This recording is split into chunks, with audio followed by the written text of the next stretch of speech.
Good morning. I'd like to extend a warm welcome to our colleagues, speakers, and attendees from the University of KwaZulu-Natal and many other erstwhile higher education institutions. I would like to take this opportunity to welcome you to the 8th Annual Academic Monitoring and Support Colloquium. This colloquium is jointly hosted by the College of Law and Management Studies Teaching and Learning Unit in partnership with the University Teaching and Learning Office. My name is Prim Naidu, and I will be your program director for today one, which is day one of the AMS Colloquium. I would like to warmly extend a welcome to Prof. Sandile Songa, who is our DVC for Teaching and Learning, to deliver his message today. Prof. Songa. Thank you very much for inviting me to present my welcome message and for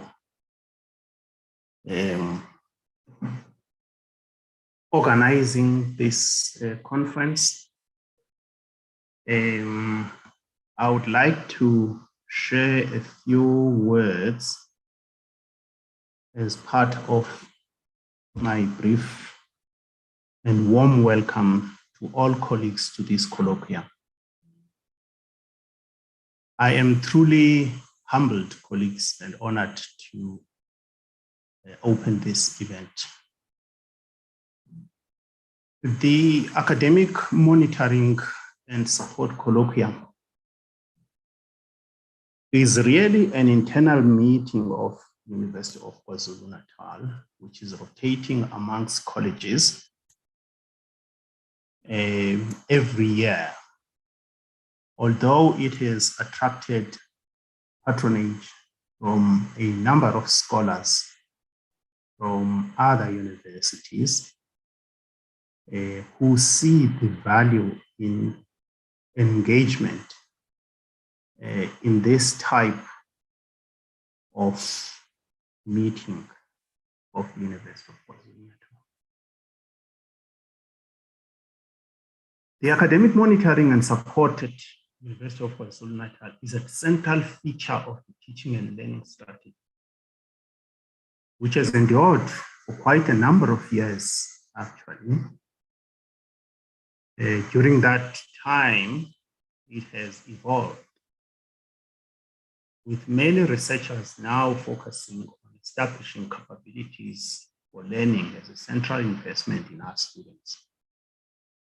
It has taken many facets, which all focus on academic monitoring of student learning, as well as support for students to learn. Typical of UKZN, the matter of student learning is rigorously researched to find new ways of supporting student learning while monitoring it closely. As this colloquium rotates through the 4 colleges, it is funded by the University Capacity Development Program every year. And to that end, we are indebted to the Department of Higher Education, Science and Technology for the UCDP funding. Over the years, this colloquium has produced many insights, and a number of those insights, which came through rigorous research, have gone on to be published as notable scholastic outputs, which are now in the public domain, assisting academics across the world in the area of academic monitoring and support for students. In this colloquium, we are going to focus on how we have supported students during the pandemic period, hence the theme of reflections on student support during the COVID-19 pandemic.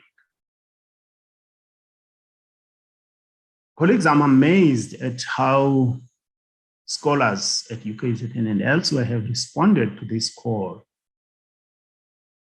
with nearly 29 abstracts for this colloquium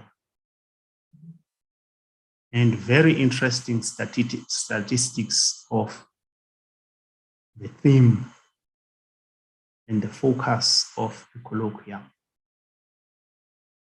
Today, we're going to listen to nearly 43 presentations, including 29 abstract presentations, as well as the welcome and keynote addresses.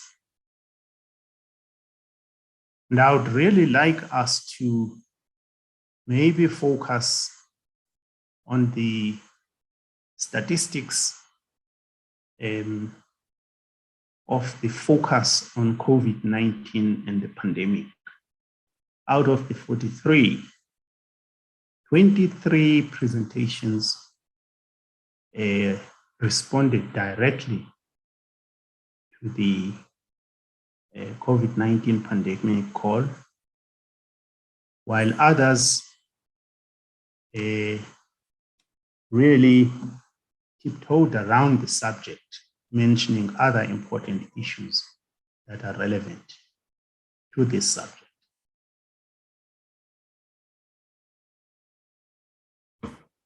Today, we are honored to have two keynote speakers, and I would like to extend, on behalf of the University of KwaZulu-Natal and our Vice Chancellor, Professor Nana Poku, a warm welcome and a word of appreciation to Professor Nair, who is the Executive Dean for Learning and Teaching and Student Experience at the Victorian Institute of Technology, the Sydney campus. I'm sure we shall enjoy your presentation, Prof. Welcome to UKZN. We are also privileged to listen to the address by our own Dr. Upasana Singh, a well-known scholar in education, higher education, and student support issues within the College of Law and Management Studies. Welcome, Dr. Singh, and we wish you an excellent presentation. I would like, with those words, colleagues, to round up by saying my observation of the academic monitoring and support colloquium over the years has been that it is a unique feature of this university, and as I've already mentioned, it is a central feature of the teaching and learning strategy that seems to have endured over the years, and it is something that we use to establish family student-centeredness at UKZN and the focus on the development of the capabilities for learning by our students. However, in these times, we have switched dramatically in that regard towards a focus on equipping students with the capabilities of learning online, a feature that is with us due to the COVID-19 pandemic, but nevertheless a feature that is not set to leave us anytime soon. And therefore, as this university, we have committed to fully capacitate everybody for online learning, e-learning, and blended learning, particularly the students. We are aware of the challenges associated with this. In particular, the low level of such learning capacities, number one, for most of our students, because they debut at UKZN having very little experience in digital technologies and being very much in need of digital transformation. Number two, they come into UKZN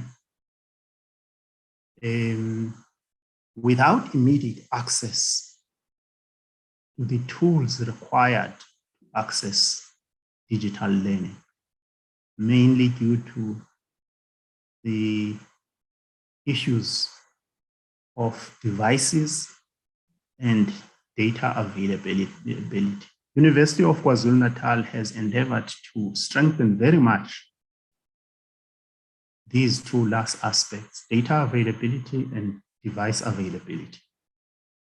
We're still grappling with the issue of assisting students who, by the very nature of their location, find themselves out of reach because connectivity where they are is very low or non-existent.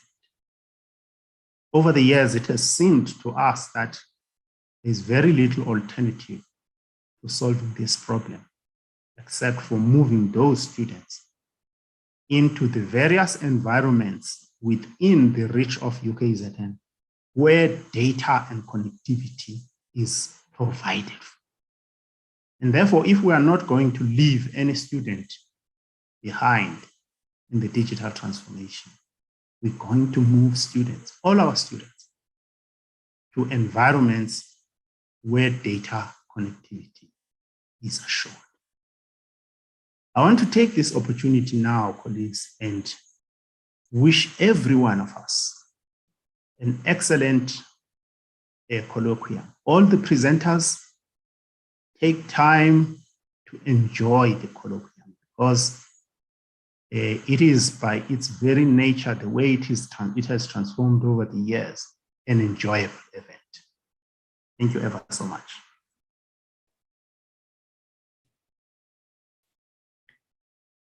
Thank you, Prof. Songa. It was a worthy contribution to the beginning of our colloquium. I would now like to extend a warm welcome to Professor Brian MacArthur. He's the Deputy Vice Chancellor of the College of Law and Management Studies, to deliver his address. Prof. MacArthur. Greetings, ladies and gentlemen. Thank you, Program Director, for those kind words of introduction. It is an honor for me to add my welcome to all delegates to the 2021 AMS Colloquium, facilitated by the College of Law and Management Studies. It is also my pleasure to welcome our esteemed guests, members of the executive management, in particular Professor Songa, distinguished presenters and guests, colleagues in AMS and teaching and learning, all staff and students. I would like to start by fully endorsing the opening remarks of Professor Songa, in particular, the emphasis on student learning as the primary focus of our endeavors, and the value of the extensive research conducted into student learning in the context of the pandemic. It is a truism that COVID-19 has impacted every facet of our lives and created a crisis of opportunity in higher education. To ensure the ongoing delivery of services to students, higher education institutions have introduced a number of interventions and new practices, such as remote teaching and learning and new teaching and learning methodologies. This crisis of opportunity has also transformed the role of academic staff from the traditional teacher-centric to a more student-centric approach. At UKZN, our previous experience with blended learning before COVID-19 through Moodle and the University Technology Enhanced Learning, UTEL unit, facilitated our rapid transition to online learning. Before the pandemic, blended learning was adopted in some courses. while UTEL provided the infrastructure for a flipped classroom approach. Thus, some academics and AMS staff had experience in using Moodle, podcasts, and other e-learning resources in teaching online. However, while all the initiatives have been instrumental in keeping universities open and operational, they have not been without challenges. Chief among these has been the quality of teaching and learning, including assessment, mental health, both staff and students, sustainability, and the effectiveness of the different approaches. Issues with staff burnout have also been raised. The various keynote speakers that have been invited to participate in this colloquium are uniquely placed to highlight some of these issues. As already mentioned by Prof. Sonka, we have Professor Sid Nair, the Executive Dean and Dean of Learning, Teaching and Student Experience at the Victorian Institute of Technology in Australia, who has a wealth of experience in the arena of teaching and learning, in particular online. We also have our very own academic, proudly for me from the discipline of Information Systems and Technology in the college, Dr. Upasana Singh, who was instrumental in providing training to academic staff on online teaching platforms at the beginning of the pandemic. Dr. Singh has also shared lessons learned over this last year of navigating the pandemic, in particular, the critical aspect of online assessment. As we reflect on the experience of the past year, we also reflect on the psychological distress brought about by the pandemic. In reality, mental health has taken a place alongside physical health. Our College of Law and Management Studies Student Support Services will also run a workshop on how to better understand and manage stress. The program also features many thought-provoking paper presentations and plenaries, focusing mainly on academic staff, AMS and student support staff experiences of online learning during COVID-19, and the impact of the academic support interventions during the past decade. The 5 program streams highlight the relevance of the various papers. And they are, as you know, language, academic experiences, mental health, impact of AMS interventions, and student resilience, which is a particularly interesting item for me. With those few words, you've not come to listen to welcome messages, you've come to engage with the material issues. I look forward to a stimulating couple of days engagement. And once again, thank you for making time to attend and contribute to the valuable discussions. I thank you.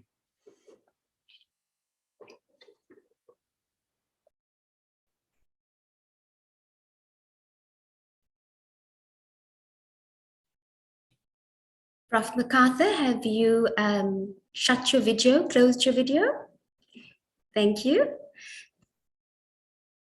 Thanks, Prof.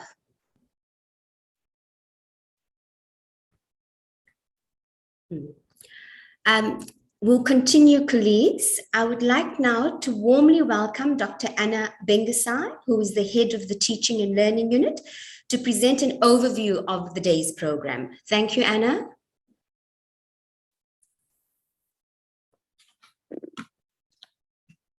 Thank you, Prim. Thank you, Program Director. Thank you, Prof. MacArthur and Prof. Songa for the opening remarks and the welcome address. Colleagues, we have an interesting program lineup. Unlike in the past, our 8th annual AMS Colloquium will be held over 2 days. So I'm just going to give an overview of the program today. as you have heard, we have Keynote panel discussion, which will be chaired by Prof. Msizi Mkize, who is the Dean of Teaching and Learning in the College of Land Management Studies. And our main panelists are Prof. Sid Nair and Dr. Upasna Singh. This will be followed by a workshop on stress management by Ms. Ishara Maharaj and Ms. Makanyile, who are our psychologists in the College of Land Management Studies. After the workshop on stress management, we're going to have a short break for about 30 minutes, which will be followed by paper presentations from 12:15 to about 1400 hours. In the program that you received, there are Zoom links on each of the, under each of the thematic sessions. So you as panelists and participants can log on using the link for the session that you want to attend. So for the paper presentations, we're not going to use this webinar, we're going to use the Zoom links. At the end of the paper presentations, we are going to come back to the main webinar. So you will join using the link that you received for a short Susie demystifying maths. So that will be the end of our program for today. Thank you.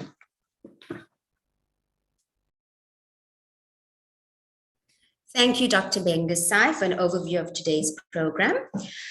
It now gives me great pleasure to introduce our keynote speakers, Professor Shini Sherry Sid Nair from the Victorian Institute of Technology and Dr. Upasna Singh from our erstwhile University of KwaZulu-Natal.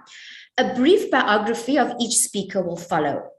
Professor Sid Nair, who is fondly known as Professor Sid Nair, is currently Executive Dean and Dean of Learning, Teaching and Student Experience at the Victorian Institute of Technology in Australia. In this role, he is responsible for the strategic direction of learning, teaching, and the student experience, as well as quality matters of the institution. Prior to his appointment at the Victorian Institute of Technology, Prof. Nair was the Executive Director of the Tertiary Education Commission of Mauritius. Prior to joining the Tertiary Education Commission in Mauritius, Professor Nair was Higher Education Development at the Centre for Education Futures at the University of Western Australia. He was also the Professor of Higher Education Development at the Centre for Education Futures at the University of Western Australia.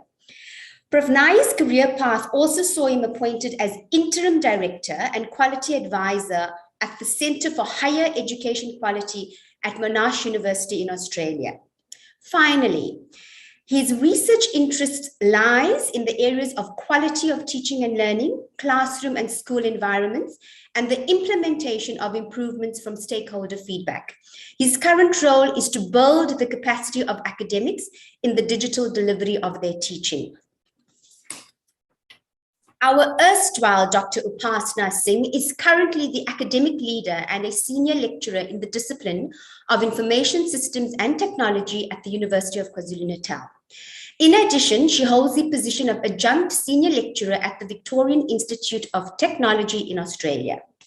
Dr. Singh has a keen interest in educational technologies and has served as lead researcher in a number of international research projects on digital teaching, learning, and assessment.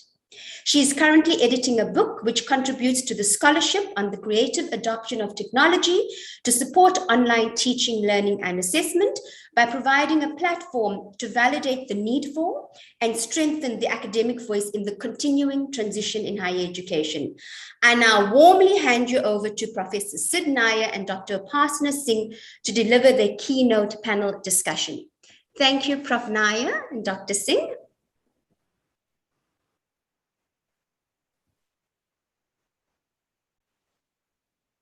Can you hear me? Yes, loud and clear, Prof. All yes. right, fantastic. Thank you very much. Thank you for this invite, actually. I must say that I mean, I've been in the profession for 30 years, and I think your leaders, your DVCs, have actually summarized it well. The COVID situation has actually put us in a very unique position, and I like the terminology crisis of opportunity. And the crisis of opportunity has given us to investigate or even change the way we actually teach. I know many of us have adopted to online teaching, but the key word that in your colloquium, which I picked up, was support. And when you actually talk to academics, and actually academics, if I say, who were my teachers, all right, they would say support. What support? All right. I did my studies in such a way. I attended class and I had to struggle through library. I had to go and read my stuff. I couldn't see my, what do you call it, a professor to ask any questions. If I can do it, why can't the students do? And that was the setting that maybe I went through and many of us went through as students. But it's changed a lot. And I came into this profession primarily by accident. I call myself the accidental professor. And primarily because I was asked to actually lecture, I didn't actually apply to lecture. And that's what's 30 years ago. And that actually led to what I actually called the transition to studies, when you assist the students to achieve the outcome that is to graduate. All right, where the teaching was actually changed as such. So the key word actually was of very interest to me was that so-called what do you call it, the support that needs to be there. Now I'm just trying to actually share my PowerPoint here. I don't know if Dr. Singh is here yet, but I'll actually just go ahead until she joins us. And if I can actually make this work, get all these pictures in front of me. Okay. Great. All right. It's that keyword actually rings a bell to me really, really well, because the COVID situation puts support as number one. All right. And if I may actually take this out from Australia itself, and this actually maybe puts that so-called dimension of support, in the limelight. And it's actually from Study Australia, which is the big group that actually supports students, especially international students as such. And it says, what they say is, as we continue to live and study through COVID-19, it can often be confusing and challenging as a student. It's also confusing for us as an academic anyway. As a community, we have always supported one another in times of need. This includes looking after the health, safety, and well-being. And what this basically shows is actually what comes out of this actually whole literature. If you look at the literature, if you look at what's actually happened, the practice, and if you look at your experiences itself, the health and safety and the well-being has been the key issue, or the key change, one of the key changes that has taken place in teaching and learning. And if you move on and say issues, there's an adjustment factor. And this is where we actually have to come in as academics. And are we trained for this kind of... Sorry, Prof. Naya. Yeah. Your presentation is not moving, it's in design mode. So can you stop the presentation and I'll run it from my side? Okay, it's not moving, it's moving on my screen. Okay, No, all it's not. right. Okay, that's interesting.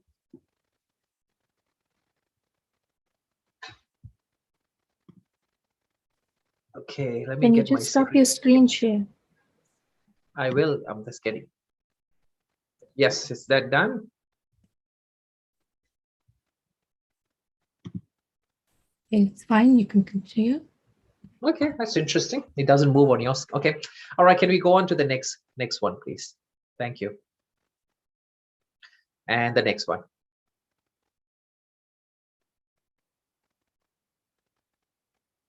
All right, there are technological challenges with this sudden change, right? Now, I picked this up when in the opening by saying, there is challenges, especially in digital technology for your students in Africa. I'll come to that in a second. If you take a look at that graph, figure 1, that figure 1 is work by Dr. Singh, myself, and my colleague, Dr. Watson, at the University of Western Australia. And it was regarding the preparedness of academics. If you take a look at it, face-to-face, all right, prior to COVID was what the primary form was. But you actually take a look at it, it didn't matter whether it was Africa, it didn't matter whether it was Australia.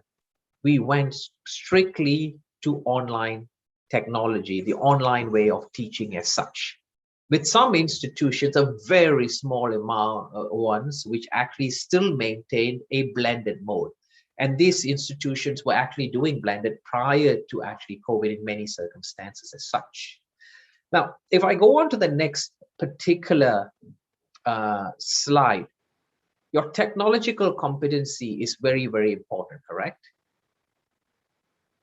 Let's look at this overall satisfaction. And this study is by Mock and his colleagues. It's a Hong Kong study. All right. And having read up a lot and actually have grown up in the region in Asia myself, all right, Hong Kong is a technologically advanced country. But when they actually did this study in terms of COVID, what happened is they actually showed the overall satisfaction, if you take a look at it, of the students, and there were over 2,500 students in this particular study. All right. Only less than a third was satisfied with the online learning that they were actually doing, the teaching and learning. Almost half of them were neutral. All right. And then if you take a look at it, almost a third were dissatisfied. So why the dissatisfaction? Why the neutrality as such anyway? But this study actually was more interesting to me, which I'm not presenting in terms of graphs or anything, that technological competency is a really, really important factor. If you think about it, what was mentioned as technological challenges in Africa? The study done by Dr. Singh, myself, and Dr. Watson actually shows Australia faced the same thing. But the more interesting fact was Hong Kong had the same issue. All right. And the same issues, if you take a look at this is from research, not only from Mock and not from Dr. Singh, myself, and a number of others, but the stability of the internet connection is not only an African issue, but it's also an issue in Asia, such as Hong Kong. What has happened in Australia was that when we actually went into this COVID phase, the system that was out there couldn't maintain the load because the change was drastic, the change was fast. Our biggest provider, Telstra, had to go in and upgrade their systems as almost on a daily basis to meet the demand. So the stability of the internet was not there. So that problem was addressed externally. All right, but how did we address it? So I'm going to actually try and make this a bit more practical, and Dr. Singh will come in with examples that she has in Africa itself. But how we actually did this was that because of the internet connection, we've had a flexible policy. All right, we did record our lectures, yes. We placed the lectures there. Our assignments went into flexible mode, which simply means deadlines were a bit more fluid. Penalties were not necessarily enforced in stricter sense. This was the beginning of the COVID, all right, pandemic. Right now, the accessibility and the stability is much better, unless you're in rural Australia, where the connectivity issues are still there. All right. So if you are in, for example, Karata, which is the north of Western Australia, you will have issues there because there's only one provider that's actually providing the necessary connectivity. The second factor that came out of all this research, and also if you think about it, you would have experienced this, is in-class connectivity. Now, what I mean by this is very simple. Is there connections that is happening in that classroom itself? Do I know my fellow students? All right. Can I talk to them? Can I do things with them? All right. It hit us, and it should have hit us, all of us, in such a way that factor, that social interaction, was critical in education. All right. But think about the fact that if you look at the literature itself, which actually says if you do online studies, it's supposed to be really, really good. All right. Really, it's supposed to bring out challenges and everything. But remember this, we moved from one point to the other in almost lightning speed. All right. We moved in VIT, we moved totally from face to face to online within 4 weeks. All right. From the time when things were starting to go bad, we put in place saying looks like we are heading totally online. So we put in a number of what they call steps, and the steps include what's a digital delivery plan, which included how the units, when the units will go, the training of the academics, the tools they need to have. If they didn't have the proper laptops, we would provide them the laptops necessary for the lecturers, all right, with the proper tools and the proper training. So it was a whole development of basically rolling out what we need to do for assignments, what we need to do for exams. All right. So it was basically a plan, an evolving plan, I would say, because as we put the plan, we kept improving that plan as we went ahead. Just jump in, Dr. Singh, if you've got examples in this area. One of the key factors that was missing and which was really important for students was the consultancy to consult instructors. When you're on campus, you meet the lecturer face to face. You can catch the lecturer walking out for a cup of coffee and ask a question, all right? Or you can come in and say, can I ask you a question whatsoever? But when you're actually online, how do you actually consult? All right, we actually mandated that every lecturer has to set 1 hour, minimum of 1 hour after classes for the students to consult with them. Now, you say, great, we have got a plan, we put that in. Did we check? Yes, we did. I have all the Zoom links and my other deans and associate deans of the links, and we step in and we make sure that it is delivered. If we say what we are delivering, we deliver it. All right. And those who don't deliver are not teaching any longer at VIT, especially the casuals, because we said the students is first in our strategic plan. So the idea of making sure the instructors can consult the instructors. One is a meeting every 1 hour minimum, which is set by the lecturer. They have the ability to, of course, contact them to set another meeting. Emails must be replied within 48 hours. All right. And anything that is out of the norm, which is actually what we said, comes to us because students were actually reacting at that time during a COVID situation.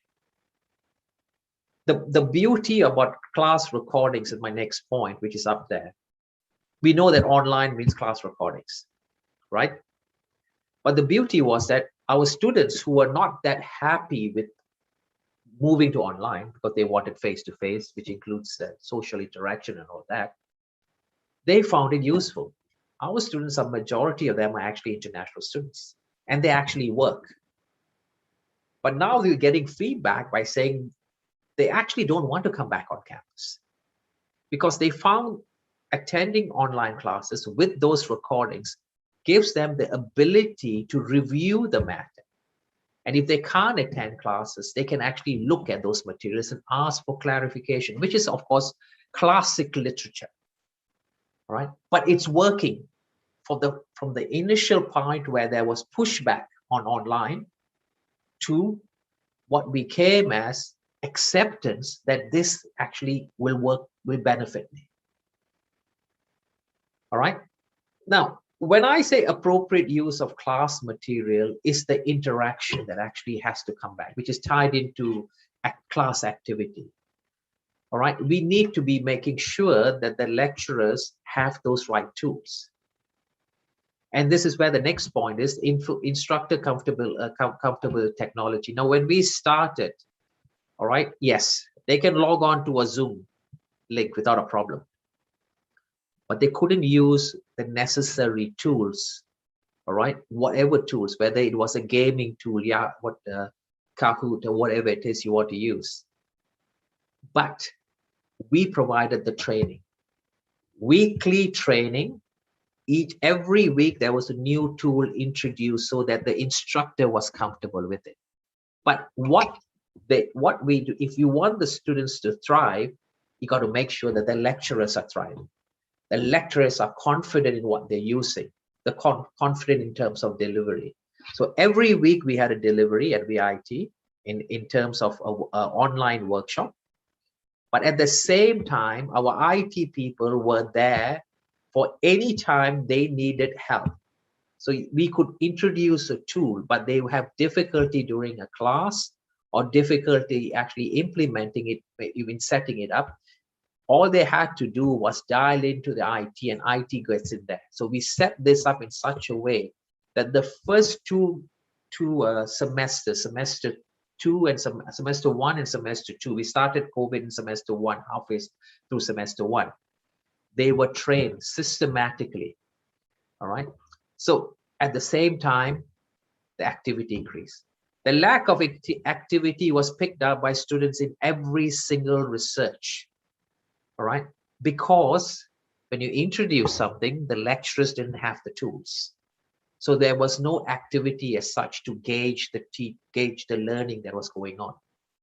But when we actually picked up the data right now from our own institution, they will tell you that the activity, the students' activity has increased. All right. So there is where student interaction now actually is higher than what it was even when it was face-to-face, which is kind of interesting because face-to-face, we found that the students were much more quieter compared to, in any way, VITs in VIT, compared to what was really happening. All right. One of the key things research has shown and what students are actually saying, if you want us to actually do well, give us that feedback. Give us, and again, classic, what they call research. Now in an online environment, it has to be timely, constructive feedback. All right. Recently, we had an academic who did not provide any feedback until the end of the semester. And eventually a student spoke up. All right. The academic will no longer be teaching us when the contract is over. But the point of it is that the students actually, when we sat down and did a focus group, the students actually said, it's an online environment. That feedback actually helps us, all right? Helps us to actually grow and actually understand what's there, because we don't have too much connection with other students, although we have working groups. That actually is needed for us to achieve what we want. The point of lack of digital support is not for what we already addressed that in terms of what you call academics. How about the digital support for students? We put in the same process.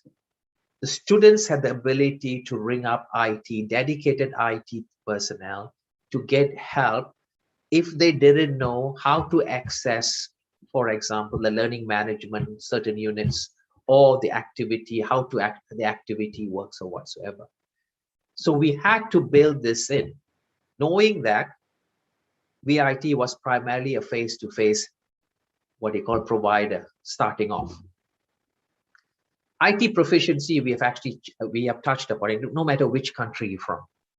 But what's interesting is that I find this really interesting. We are all proficient. I can say we are all proficient in IT. All right. We can use word processing. All right. We can use our Excel sheets, email. But the tools are a different situation itself because you are not familiar with it. All right, so that IT proficiency has to be redefined in terms of the tools that you actually use for teaching and learning, and for the student, for them to access that information through your learning management tools or whatever management that you're actually using. And one of the things I think I picked up even in the earlier part by the DVCs was very simple: prior online learning experience. And many universities, and if you look at the graph, many universities were face-to-face. So prior online learning and teaching was not addressed, or what will show that the difference on how the students and the lecturers adapt themselves.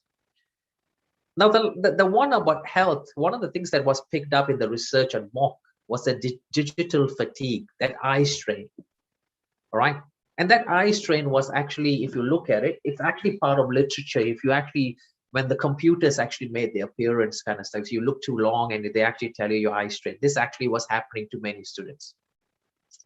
They couldn't spend hours. Even my daughter, who's actually studying right now online, she said, my eyes, I can't actually take my eyes, I can't see clearly anymore kind of stuff. And she actually went to the optometrist after about a couple of weeks and she said, you have now to wear glasses, your power's gone up.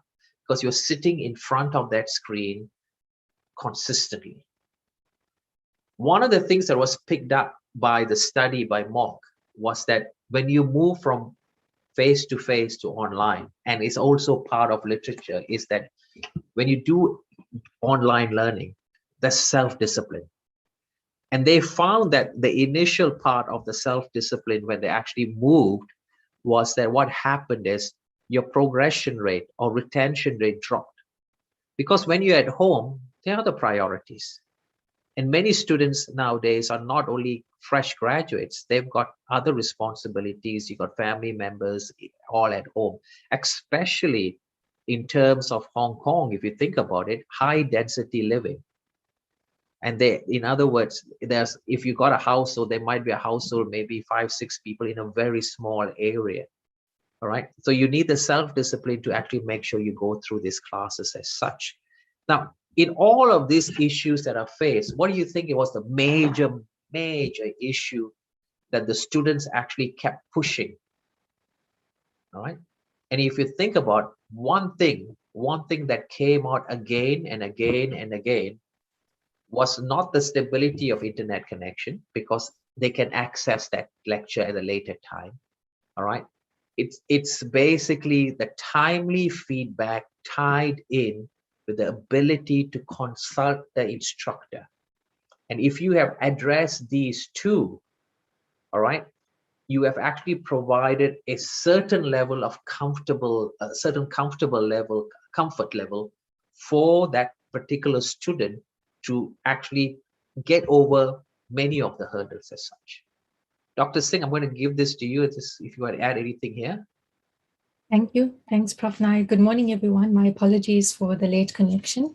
I just want to touch on a few points to bring in the UKZN perspective of the similarities in some of these issues, and perhaps just to outline how UKZN has assisted students in terms of supporting their move to the online environment to try to overcome some of these issues. So the first one, in terms of the stability of internet connection, Prof. Nair says that in Australia, for example, that has now improved over the last year. In South Africa, I don't think anything has changed. If we look at the situation that we're facing currently with the load shedding and the amount of time that students are having to face connectivity being down, we're probably in a worse situation than we were in last year. So our students still have that concern with regard to internet connection. But I think one way in which we have been able to help our students is by inviting them back to campus to make use of the resources if they do qualify to access the lands and so on. I also noted that he spoke about VIT having the ability to transition to the online environment within 4 weeks. At UKZN, it did take us much longer because we were, traditionally focusing on this face-to-face environment with less focus on the online or the blended mode. So while it did take us a longer time to transition, I think that period that we had for the transition helped us to improve on other aspects which he's touched on, for example, the provision of digital support, the training of our academics to use the technology for teaching and learning purposes and not just being computer literate and IT literate.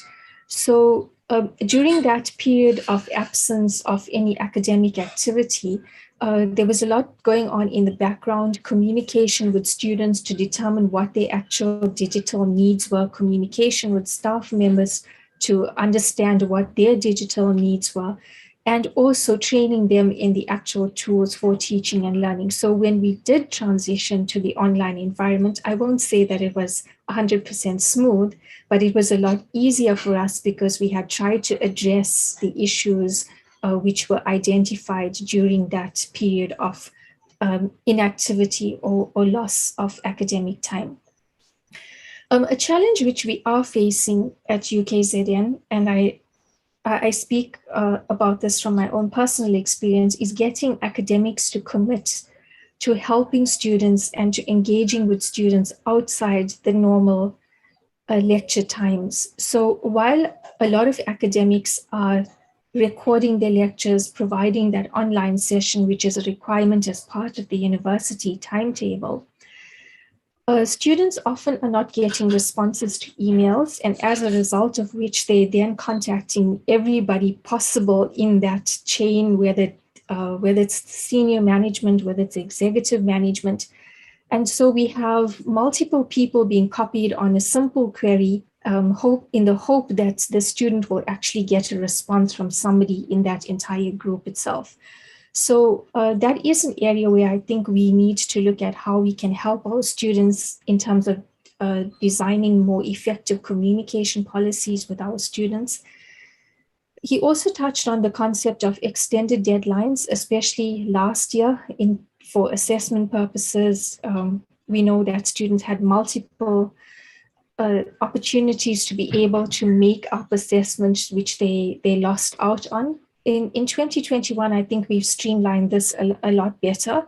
And we're also now trying to be able to separate those students who are genuinely not able to complete an assessment from those who are trying to, just beat the system. I must say at UKZN, many of our academics have really tried to bring that engagement into the classroom. We see a large number of academics who attend training sessions, who attend the colloquiums, who attend workshops on understanding different tools which we can use to bring that engagement into the student environment. So I think we have helped our students in that way. But there is a lot of room for improvement, and there are also many academics who are just waiting for the so-called wave to end and for us to revert to face-to-face so that they can go back to their traditional forms of teaching and not really trying to embrace the future of online and blended learning. Okay. So looking at the digital support and digital training, UTLO has been at the forefront of all the training initiatives, besides the workshops, the webinars, and so on, which we've had to train our staff. There have been training sessions for students. There's an introduction of the chatbot facility for students to be able to interact with the university if they're having problems. We have the design of the ULOC page so that students can go and get the skill themselves on how to use the online learning tools. Individual schools, individual disciplines have also taken or have also embraced the opportunity to be able to engage with their students in terms of training them. So I know specifically in the School of MIG, for example, there was the initiative of designing that online course for training the staff, sharing materials on how to embrace different forms of technology, especially in the Moodle environment. There were also student videos which were developed so that students could watch those videos to see how to complete a quiz, for example. So there has been quite a bit of support, I think, in that way for our students. Constructive feedback, I'm not sure how many of us are actually embracing that. It does require a lot of effort to ensure that you have constructive feedback in your assessments. And perhaps that's something that we need to embrace a little better to ensure that our students are getting that constructive feedback so that assessments become more valuable for them.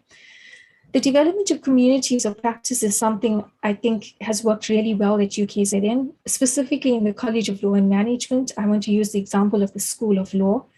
School of Law academics really went all out last year in engaging with the different tools which are available in Moodle, having practice sessions amongst the academics where some academics were students and some academics with the normal teacher role, and seeing how those tools reacted and what the different facilities were available for in the adoption of these tools before they actually adopted them for summative assessment and for online delivery itself.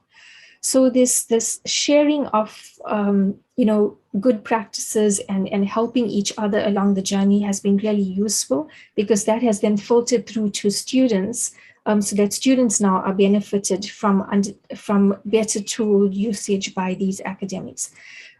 Within the university as well, there have been lots of other colloquiums by the different colleges. College of Humanities has had many webinars, many sessions, which have helped in this academic development process.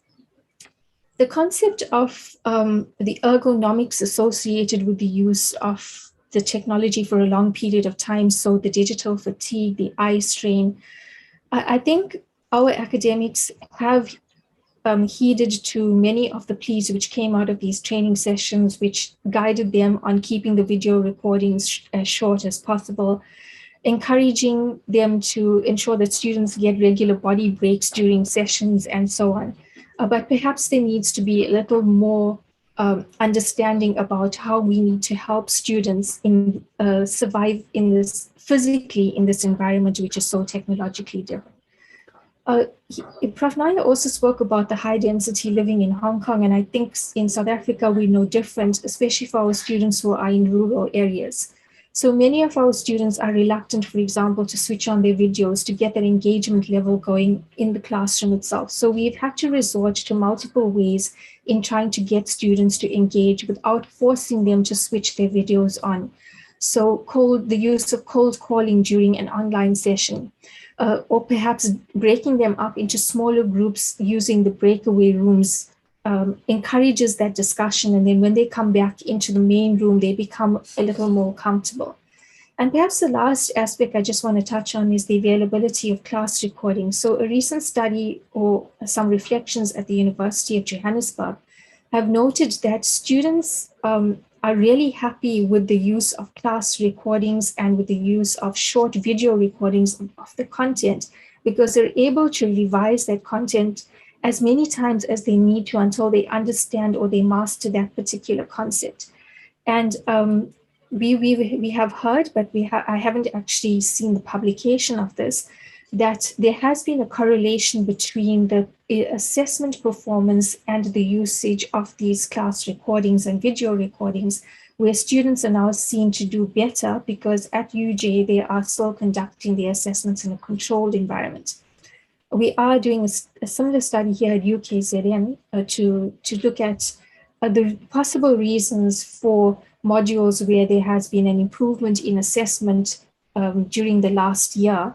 And we're trying to understand why there has been this improvement in assessment. So the benefit of having those class recordings is that students now have the ability to engage as much as possible. So thank you, Prof. Naya, back to you. All right. If we can move on, I think we'll move on a bit faster because I think there might be questions. So let me just summarize the key areas or put it in dimensions. So one of the key areas, if you want the students to thrive in this environment, there is support in learning and communication. So we talked about, and Dr. Singh has actually given many examples at UKZN, interactive activities for learning. It is critical. It is one of the things that where you have to have in terms of also self-learning, where they can actually go out and actually learn on their own with these activities itself.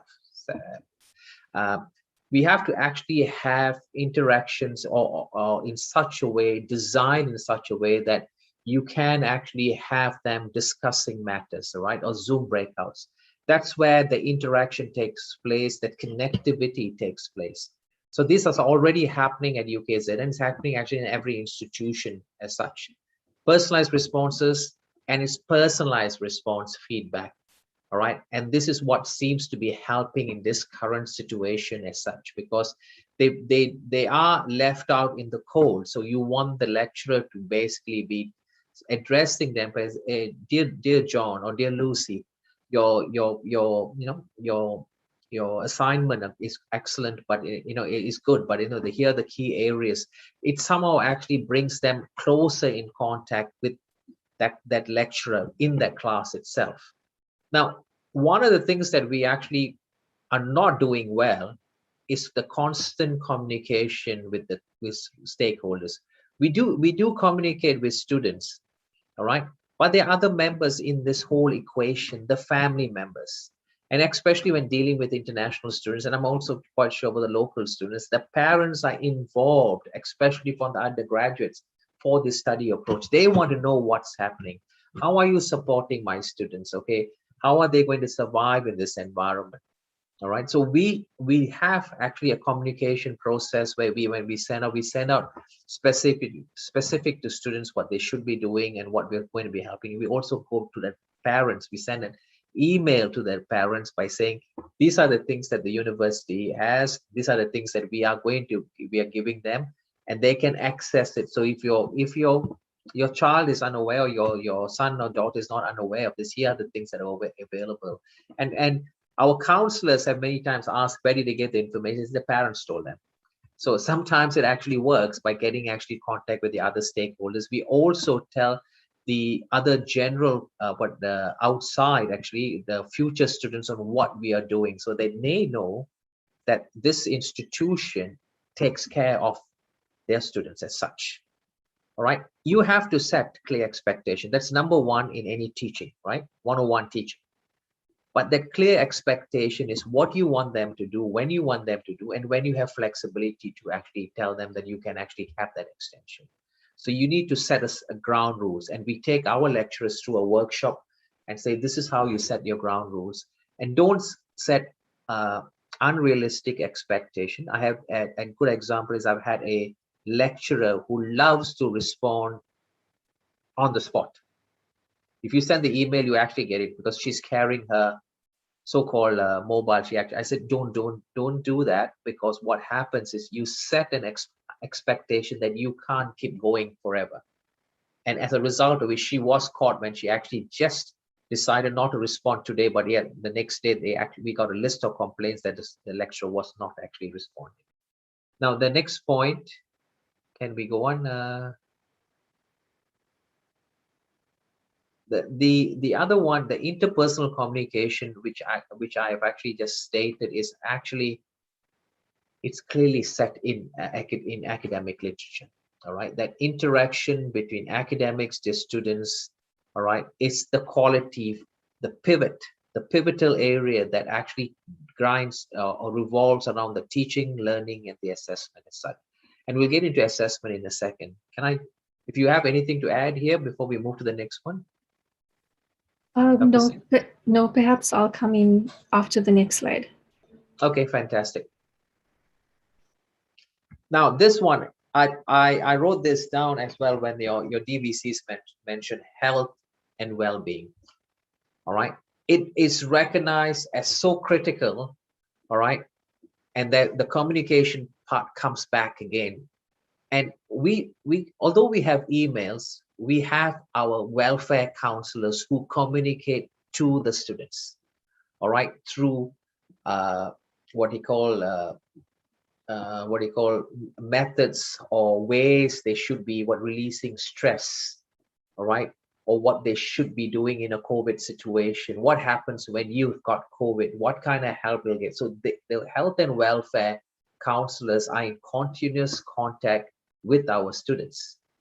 All right, we use social media, of course, to bring them together. We reach out and say, this is what's happening at what you call VIT, and that particular social media brings in things like online activities. We actually know they are isolated. So we have games night or trivia night.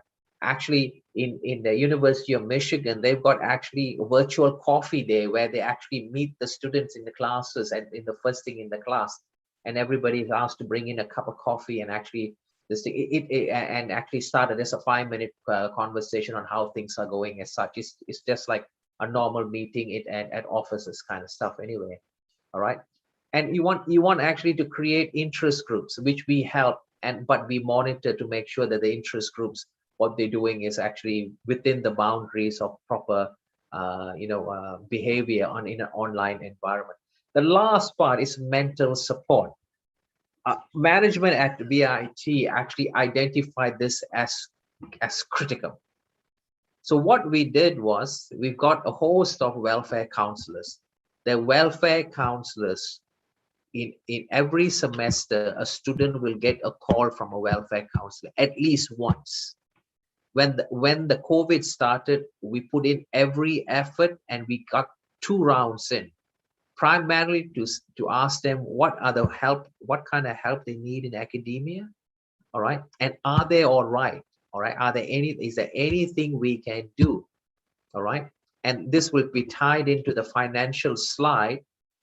Some of them were starving, some of them had lost their job, all right, and our CEO of the BIT actually gave from his own pocket $1 million worth of scholarships, all right, and food vouchers, so that the students could survive and actually keep on studying.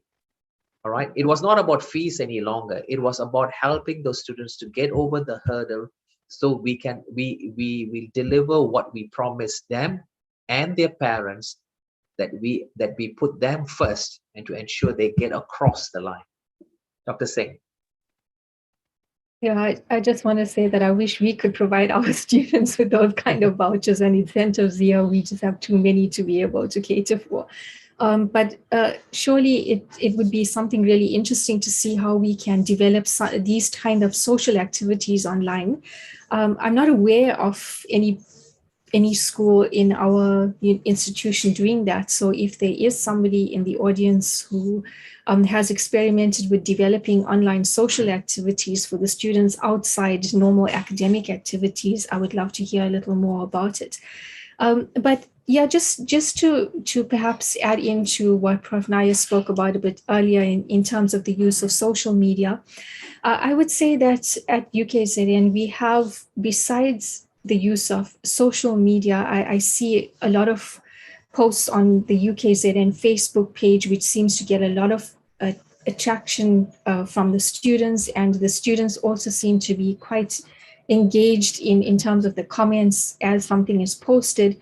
We have also used a lot of social tools in order to interact with students at an academic level. So there have been academics in the School of Education who have shown us examples of how they've used the Padlet tool, for example. We have also used the Padlet tool in our own discipline in order to create a social wall for students to be able to engage and interact with each other, so that we could get to know the students before they actually come into the online classroom setting, because we haven't met them face to face. So reaching out to students in methods other than just the learning management system and on other platforms other than just your learning management system can also help to get better engagement from students when they come in for the academic activities. I also just want to highlight the role, for example, that has been played by our disability unit and the student support unit, where they have reached out to students who are facing difficulties. They have sessions on a regular basis to be able to counsel students, to help them with the transition to the online environment. And then also trying to cater for students who are differently abled or who have disabilities. I think many academics have tried in their own way to incorporate, for example, extra time for assessments for those students who require it. For those students who require the accessibility tools in the Office platform. I know in the School of, in the discipline of IS&T, we've had a session where we discussed these we had Microsoft come in to do a demonstration on the tools which are available for for students who have disabilities.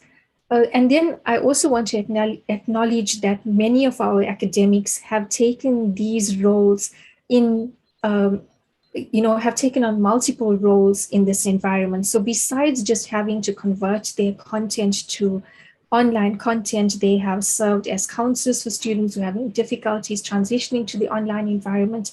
They have helped students with technical difficulties when they were unable to use the tools. They have also helped students who needed access, for example, to the facilities on campus. So I think our academics have really gone beyond their line of duty and try to assist students in whichever way was possible. And a lot of this has taken a toll on them, especially not being able to take leave for, between 2020 and 2021, most academics have just had to work flat out. So it is important for us to acknowledge that academics have played these multiple roles, and I think that they should be rewarded in some way, because without their support, no matter how much of technical support we've had from the technical sort of team, our students would not have been able to transition to this environment. Okay, Prof. Naya, you can move on to the next point. Yeah. Just on the mental this thing, one of the things that we actually did was we did an online workshop with all the academics involved on how you identify a student. All right, if there are signs in your class, especially in Zoom classes where you can see your students and identify the students, we were able to actually have the lecturers identify a number of students where our counselors actually contacted them and they were in depression kind of stuff, and we were referring them to actually online psychological help kind of stuff, which helped them across the line as such. So it was a very good workshop that was actually done by one of our counselors, was trained in that area to actually, how do you identify in an online environment issues that are coming across. I was actually talking about, the kind of help we were actually giving the students in terms to help so that they're in terms of, their mental state as such, but we offer a range of other supports. Like we got fee deferrals, right? We basically said, don't worry about it, just take the units. All right, you can pay in installments, you can pay when you can, but of course it has to be before you graduate, of course. So and then we have also deferred studies. We told especially those who actually had issues of connectivity or whatsoever. We had a number of students from offshore who actually getting in. We said, fine, defer your studies. This is something sometimes it's out of our hands. So you defer your studies and you come back, or you take an underload, a significant underload, and where we can actually help you with one unit, for example, as such anyway. And I said food and accommodation support. We actually gave them food and accommodation support. And at one point when the lockdown was actually lifted for a limited time, and then we went back in, what we did was we had food hampers available. The students came in, picked it up. All right, and this is what we were saying. We are there for the students, and we identified the issues. And then, of course, on the political level, there's a lot of canvassing to get more help for students and international students. Eventually, the government of Australia actually gave each student, I think, a couple of $1,000s to survive, because there were no jobs and everything, to help them across the board. The create shared link, we already done that anyway. So can we move on to the next slide? In terms of technology, we have addressed this. It was critical that your academics, and Dr. Singh has actually also pointed that the academics were trained, and they were trained fast. And we had basically academics who wanted to learn because they were in front of their students, so they wanted to be efficient. All right, we had virtual support, which is critical if you want the students to survive, and if you want the lecturers to survive, and the lecturers are critical in this equation as such. Next point, please. And we went one step further. Some of the students who actually were with us, all right, didn't have laptops. They were actually coming in. They were actually, interestingly enough, their tool was the smartphone.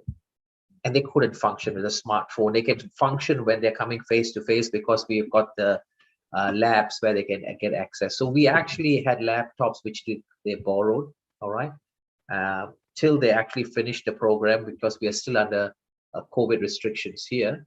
They were given laptops, tablets, and they were actually given, Wi-Fi access with, I think what do you call those, dongles or whatever it is, where we actually gave them prepaid. Take this and actually use it. You'll get more than enough to get accessibility.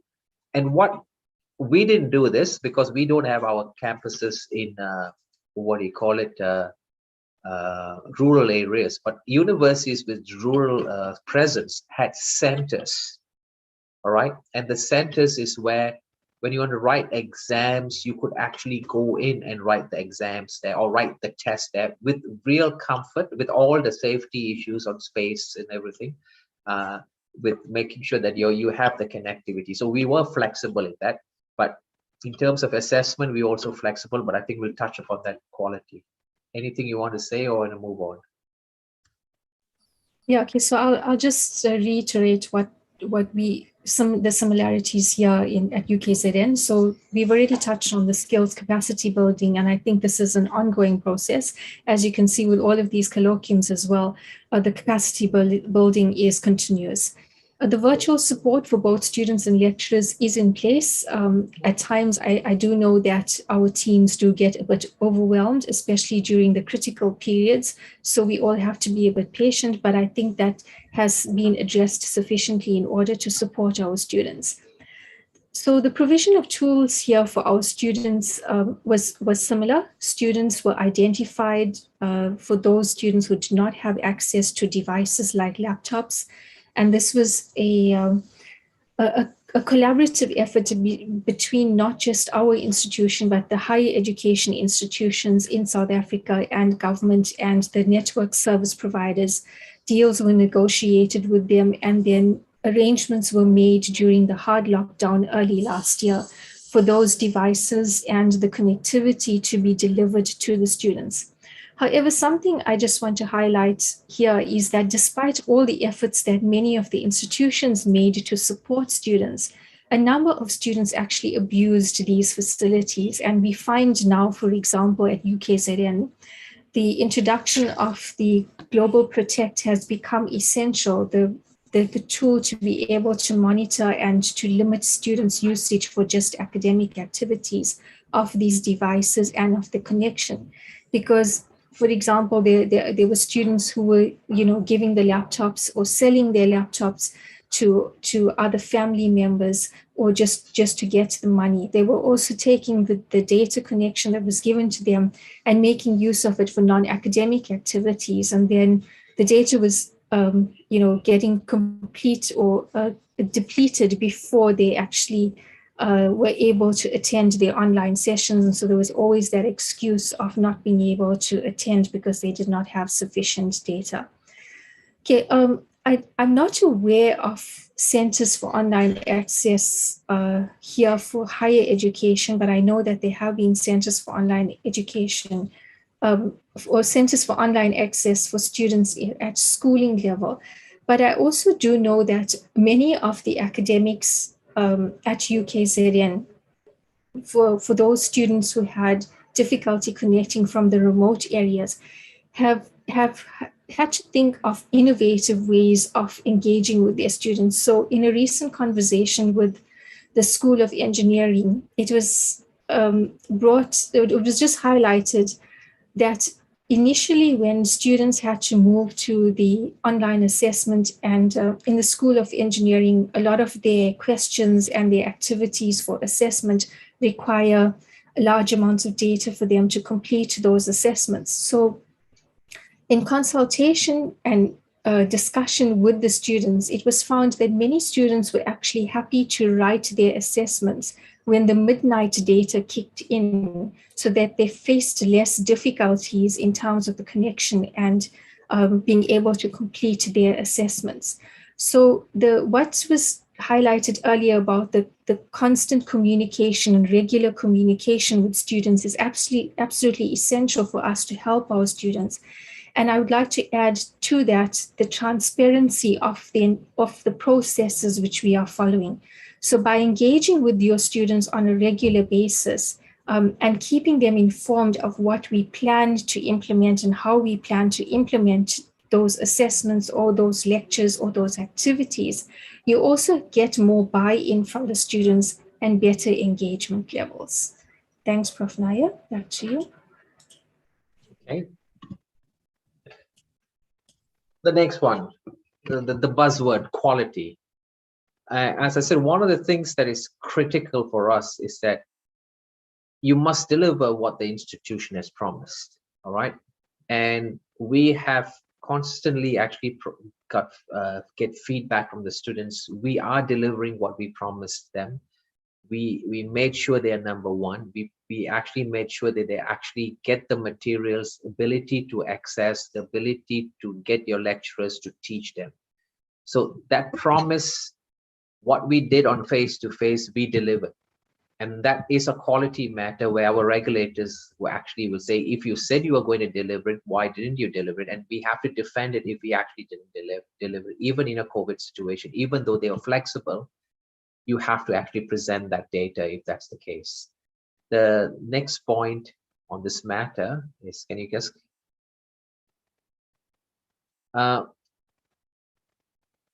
Okay, ensure academic integrity. I will leave this with what Dr. Singh, because I think she's got a what do you call a good interest in academic integrity here. So I'll let her do that. Ensure quality of delivery, and we ensured quality of delivery in teaching, where senior management dropped into every class once every week. All right, at the beginning, in the beginning 2 semesters. And we were not there to criticize the academic. We were there to find out what things can be improved. And myself with a teaching and learning background, and I had another couple of deans who are teaching and learning backgrounds, we would actually sit there, we would just observe, give them finer points kind of stuff, and maybe say, next time use this tool. And if you're not sure, we will get the IT person to actually contact them. So we wanted to ensure, and the only way we can ensure is to develop a culture that of non-threatening culture, that we are there to help, we are not there to penalize as such. And when we say ensure support, to actually support, and I think Dr. Singh actually made it very clear, UKZN might have issues in terms of after class support. In our case, we mandated it as part of this digital enhancement program endorsed by the academic board and the council. And we made sure that every lecturer actually did this. And we actually, as I said, I would go in and see whether the support was actually being delivered to the minimum that we actually agree. And the point of teach the teacher, continuous capacity building. And we are still developing this. We are still actually providing almost weekly workshops to them on different tools, on different ways. The latest one we actually went through was feedback on how do you provide. We had a person who actually was able to take feedback, dissect it, and show them, if you were a student, she turned it around. If you were a student, what does this mean? And if you look at the level of feedback right now, it is clear, concise, better than what it was, where students say, okay, if I want to move to the next grade, I actually know what to do. It takes a lot of time. It does take a lot of time. But in this current situation, in the COVID situation online, this seems to help the students achieve that outcome, give them that incentive to actually move on to and do the next assessment as such. All right. Upskill policy relevancy is basically our policy has shifted and keeps shifting almost continuously. We find something didn't work, or we find that it could actually work somewhere, or we found a good practice somewhere. We actually go in and update that procedure and policy, and then we bring it back to the staff members in a discussion and get them to actually start thinking about it and actually implementing it as such. All right. And assessment measures. Okay, how do you actually ensure that students are competent? And this is where the examination component is. We've got the rural universities in Australia have examination centers where they can actually go in, all right? But we at VIT moved away from exams during this COVID situation, and we didn't have exams. We actually, the normal exam is 3 hours. We truncated the exam period to 2 hours. The first part, though, is controversial. We actually went into short answer and multiple choice and limited times, which is in that way, we are trying to actually avoid that academic integrity issue because of what you call, especially contract cheaters, you know. And the second component is where you actually get into more solving problems, and, you know, there's essays to write and everything. That particular component did not exceed was a maximum time of around 1 hour to 1 hour 20 minutes. Limited time with the chances of cheating reduced. All right, doesn't mean that it can't be done. Yes, you can work in teams and all kind of stuff, but it was good in the sense the multiple choice, as you will know, when the LMS system is that you can actually the questions are rotated, the answers are rotated, and one of our lecturers even taught the what do you call our especially for the technical units, where he just changed the decimal place in the same question, and we picked up students who were sitting next to each other, who, regardless it was all jumbled up, the responses, who picked the answer which was basically not there at all. So there are ways of catching it, and what we have done in to make sure that the students meet it is, if we have got any doubt, there was a viva for that student. And if the student passes the viva, then the student got the mark that is actually there reflected as such anyway. Over to you, Dr. Singh. Thanks, Prof. I think in the interest of time, I'm not going to spend too much on academic integrity. We just very recently did an entire session on academic integrity at UKZN with the UTLO. So, but just to highlight some of the points there is that I think it's important that we discuss and we have transparency with our students in terms of how we're going to proceed with our assessments itself. We need to inculcate the values of integrity and ethical values in our students. And the last point I just want to make is that many of the procedures are followed for example, in terms of moderation, to ensure that we have quality in our assessment processes. But most of these are simply a tick box or a checkbox facility. So I think that in order to help our students a little better, we need to follow up once these moderation processes have been completed, to ensure that what moderators have suggested have been incorporated into the actual assessments, so that the assessment quality can be improved. Prof, we have about 5 minutes because they're asking for some interaction time. So if we can just complete the last slide. Okay, let me just finish this up. If you think about this, it's complex. It's a complex, equation here. If you want the students to survive, there's a number of things to do. But let me put it in another way. There is a positive part of this whole COVID. And if you think about it, this technology, all right, this technology involvement, all right, has actually increased the skills that we actually have. And if you look at the so-called relevancy in the 21st century skill set, right? The learning environment has developed the skills which the employers are looking. Many of the students who actually graduated during this particular thing have actually got a job because of they're digitally competent. And the employers are saying, we wanted this before, but they're coming in stronger now, which means there is a positive side to this, because the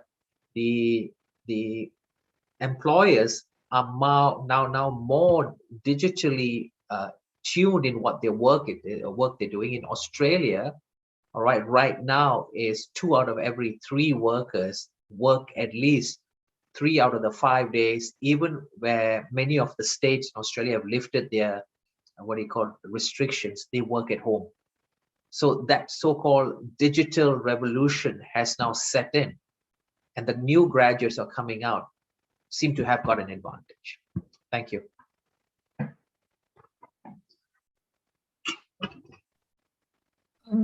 Thank you, Prof. I think we can end our formal presentation at this point and over to the team for the questions and interaction.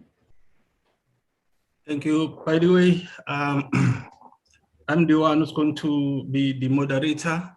Thanks, Prof. Yes, let me turn on my video. Thank you. Program Director, DVC, Teaching and Learning, Professor Songa, College DVC, Professor MacArthur, distinguished guests and scholars, Professor Nen, Dr. Singh, colleagues, students, Sanibonani, welcome to the UKZN 8th AMIS Colloquium. Thank you, Professor Ne and Dr. Singh, for your excellent, thought-provoking presentations. Indeed, you are great scholars, distinguished speakers. John Dewey, who is not one of our speakers, his famous quote is relevant for this colloquium. He said, if we teach today's students as we taught yesterday, we rob them of tomorrow. Colleagues, remember the topic for the keynote panel discussion is helping students thrive during online learning. I liked the method Professor Nen, Dr. Singh, you used to present. I can see it was well planned and well executed plan. But I picked up some few things. I picked up collaboration. I picked up connectivism, the learning theory. I also picked up constructivism, learning theories, as those two theories supporting the online learning. And I picked up creativity, critical thinking, and problem solving. But there's one thing missing: the discussion, communication with audience, communication with the parents, because we have some of the parents as part of the audience. So now it is the time, it is the question and answer time now. Question and answer. So please, colleagues, you raise up your hand and you ask a question. You'll be given an opportunity to ask a question. Professor Ne and Professor Singh are ready. As you can see, they are well prepared. Over to you. You can ask. Sorry, Prof. There's a question on the Q&A for Dr. Singh. Actually. Okay. Okay, thanks. I'm reading it. You mentioned an ongoing study to find out why there's been an increase. Are you reading it for me, Dr. Singh? Oh, sorry, I was reading it for myself. Okay, so the question asks, you mentioned an ongoing study to find out why there's been an increase in students' performance in some modules. Wouldn't this be attested to the university mandating lecturers to pass students in inverted commas, since these are hard times and that no student should fail unless there's major reasons? Okay, Prof. Mkhize, you can correct me if I'm wrong. I don't think that there's a mandate for us to pass students, but I think the mandate that we have, not even a mandate, but the request that we have is that we give students multiple opportunities during the process for them to master the concepts in that assessment. So that's why we have had multiple make-up assessments during this period of the COVID pandemic. And I think also the move for us to adopt continuous assessment has helped students because they now, instead of having that large summative exam at the end of the year, they are now being tested in smaller components. So thank you for that question. It's come from an anonymous attendee. So the research which we are doing is we're trying to understand the reasons why there has been this increase in the pass rate. Some of the reasons which have come through during the discussions of at the focus group sessions are the fact that our assessments are not proctored and we're testing in a remote environment currently. So that lack of proctoring could be one of the reasons that we have this higher pass rate in modules which were typically having lower pass rates prior to COVID itself. But Prof. Mkhize, perhaps you could just add some clarity because you would know the rules better than I do with regard to teaching and learning.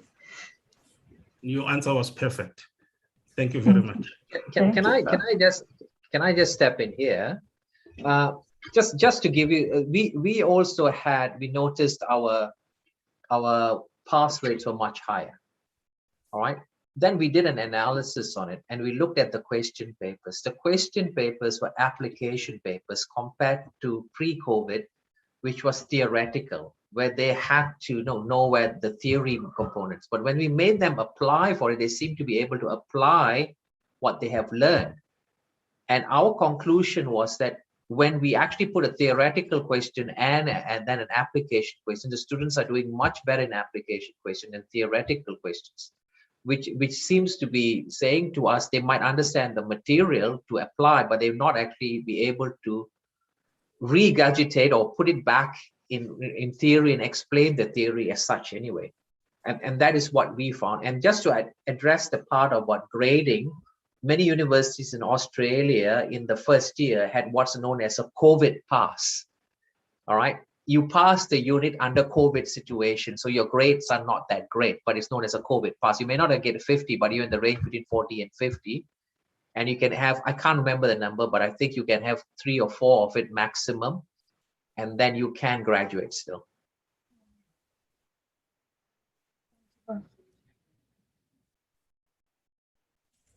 Thank you, Prof. Colleagues, please, questions? Fire questions, they are ready. Yes, Bobby. Thank you, Chair. Thank you for this opportunity. Thank you to Prof. Nai and Dr. Singh for a wonderful presentation.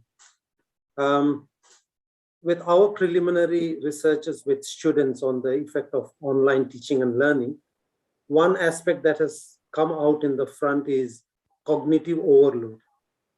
And students have often complained that LMS is seen as a place where educators or lecturers can dump e-textbooks and numerous papers and expect the student who was taught by chalk and board or whiteboard prior to COVID now to read through all this information and then process the information, which is leading to a lot of mental challenges for the students. So my question is that, has this been one of the main issues that you have come across? And the second question is, if I may ask, that with the challenges that Amok et al. Published and you have seen in Australia and in South Africa, my question is, why is there been a push to pure online learning or sort of more blended learning approach towards online teaching and learning, and not really looking forward to have contact sessions? So what do you envisage the way forward across the world? Thank you. Prof, you can go first. I can answer the first question on the cognitive load if you want. Go for the cognitive load. Okay, Dr. Varghese, thank you for the questions. I didn't have time to touch on it because we wanted to save some time for interaction, but in terms of the presentation which we did on quality assurance, I think it was last week sometime.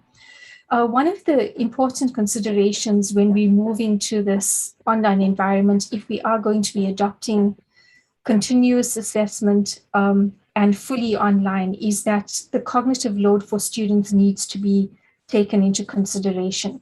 So just a simple example, in a single discipline, if a student is registered, or in a single school, for example, if a student is registered for 4 modules in that semester, it's important for that discipline or the school to have communication between the coordinators of all 4 modules to try to determine what the assessment schedule is going to be like. Because what actually happens is that you come to maybe the 6th week in the semester, and then all the students are writing assessments, or they're expected to deliver, they have deliverables for assessment purposes in that week for all 4 modules. And suddenly students become stressed out, they become anxious, they can't cope. So that communication, and I think Prof. Naya has spoken about this, to have that open communication between students, between the academics, and even the communication between your technical team. I'm just going to use the discipline of IS&T, like we have a lab support staff and the administrator, so that they're all kept in the loop as to when assessments are going to happen. If there are students, for example, who need to access laboratories, when they need to access these laboratories, because right now, even the technical staff and the administrative staff are working from home. So there has to be regular communication with all stakeholders involved in the assessment. Likewise, with learning material that is going onto the learning management system, we have to be careful that we don't overload the students by giving them 10 documents to read for a single lecture session. You can't expect students to engage with that. So the better way to do it is that you can upload those documents, but you get students to engage in groups with 3 or 4 of those documents, have a discussion in your live session, and then present that discussion. So in that way, that same material is being covered, but it's been covered in smaller groups and smaller bits and pieces. So it's easier for the students to absorb that material. Likewise, the recordings of your videos, and I think we've said this at every session of training, which I did last year with PowerPoint and the recording of videos, I stress the importance of creating short 10-minute, 12-minute, 15-minute videos for instead of your 45-minute typical lecture session. So you create a video which has examples in it, and you discuss the theory in the lecture room, in the online session, or vice versa. So you don't have exactly the same content in both places. And in that way, you're going to encourage students to attend lectures, and you're also going to reduce the cognitive load. Prof, you can add whatever you want to. If you're looking at the Australian experience as such, it actually varies.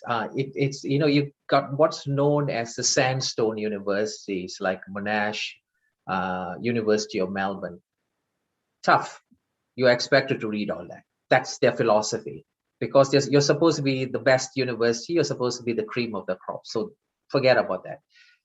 What we did is, I think what needs to be done, it has to be either institution or a department or a faculty matter. What we did it as an institution. We actually basically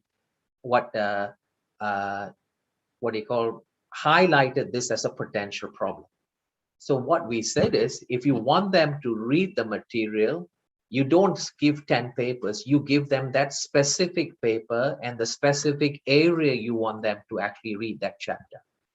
You need to specify. And if you've got a book which is 5,000 pages, you actually download that page, those pages you want, and put that on LMS. So we specify this, knowing that this might be an issue down the line. So I think it's a matter of policy and procedure that has to take place actually in a very big university, UKZN. I think it has to be at a departmental level to actually take that decision, because you are at the forefront with your students. Now, I don't know if your second part of your question was, where do we move forward in terms of this particular online environment?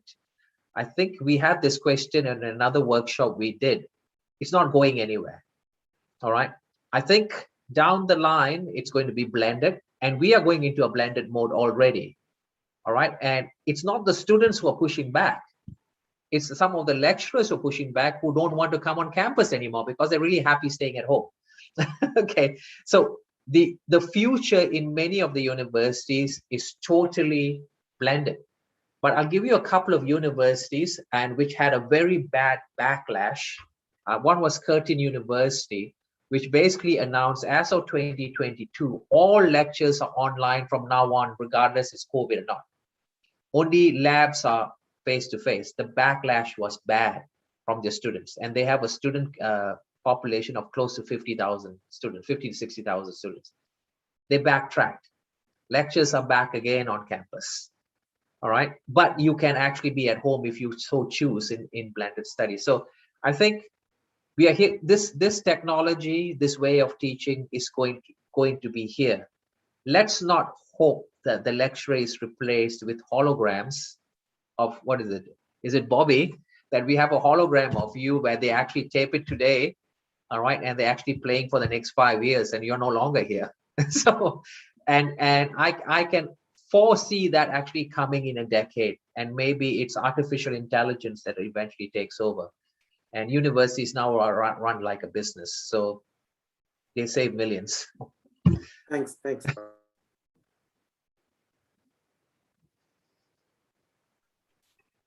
Colleagues, questions? You just raise your hand. Dream? Thank you, Prof. This is just more of a reflective comment and maybe not necessarily a question as such. If students are engaging in contract cheating or even plagiarism, there's obviously an underlying reason for this behavior. So I think it means all of us as lecturers and academics and staff in general just need to reflect, why are my students engaging in this form of behavior?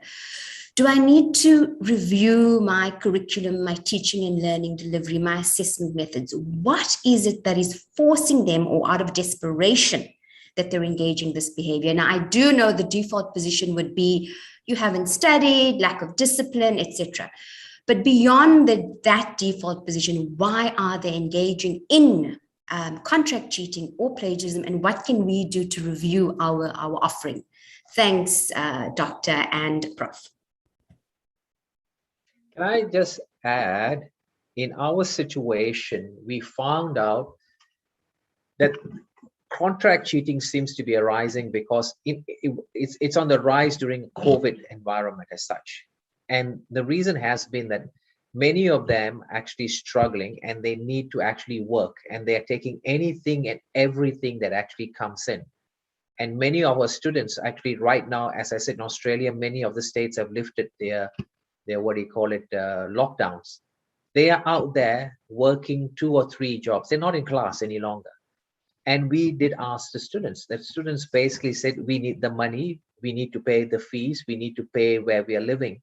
And as a result, some of these students we talked to are the ones who were contract cheating, and we caught a few of them contract cheating. I mean, even the contract cheaters who actually uploaded it didn't actually cover their track as such. And we could actually get down to that. So I think you're right. There might be other issues, but in our instance, the majority are right now financially driven because they need that money to actually make up for the last 1.5 years, where many of them have been living, in what do you call it, student ghettos as such, in such a way, in 5-6 people in a room, because they're trying to make ends meet. Because if you're an international student, you're cut off from the rest of your family, wherever you come from. There are no funds coming from your overseas family or friends or whatever, because they have lost their job as well.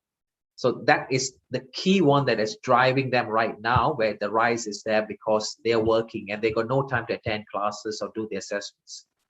So that's possibly one of the reasons only. Thank you, Prof. Upasana?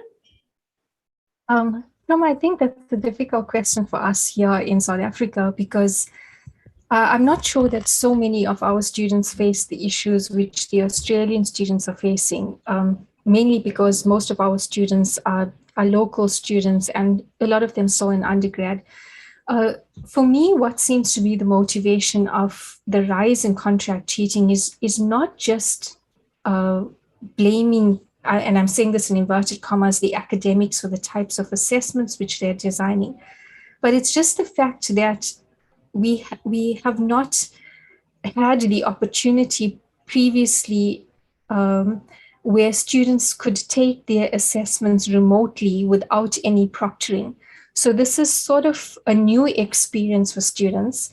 And if we know the mentality of students, there's always that student who wants to push the boundaries to see, well, if I cheat, am I actually going to get caught? That kind of thing.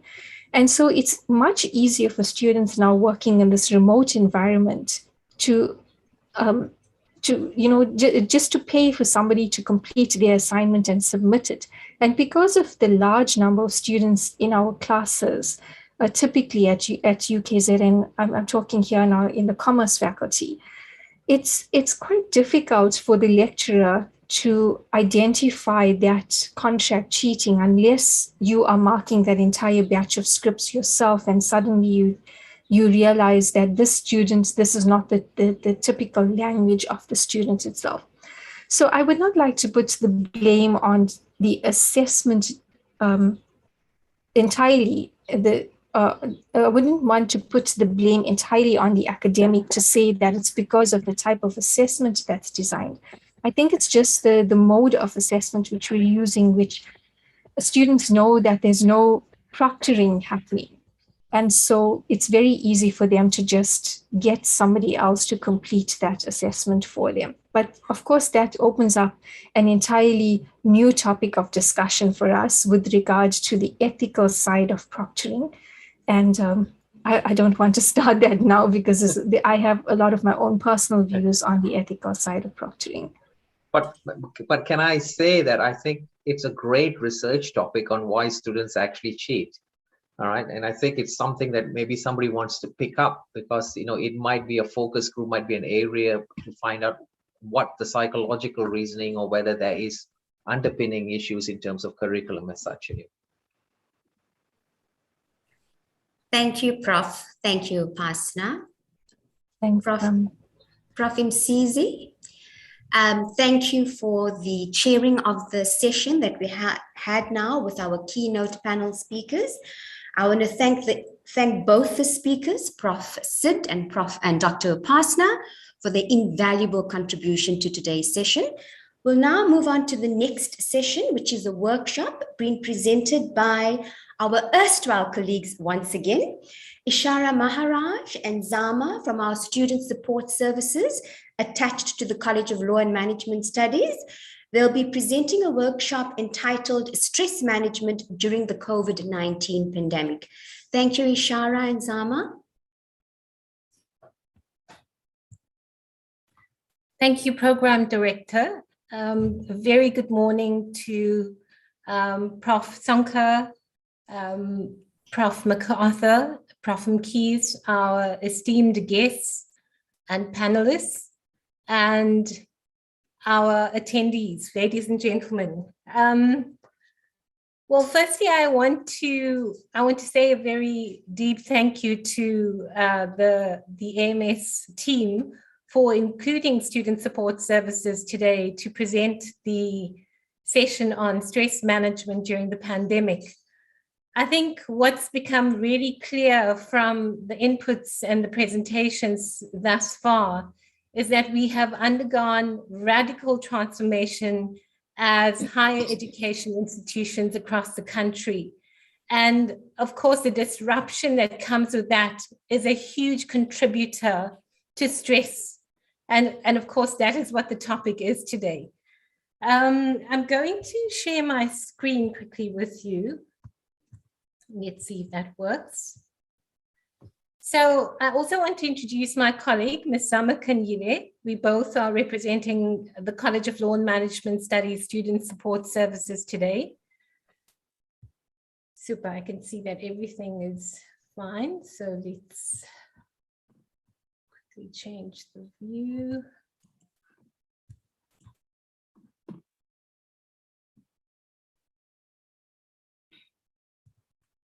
excuse me for this. Also, always need to get this right in terms of how we're viewing things. So I'm just going to move that aside. Super. All right. So what we'd like to do today is do a quick check-in on all of you.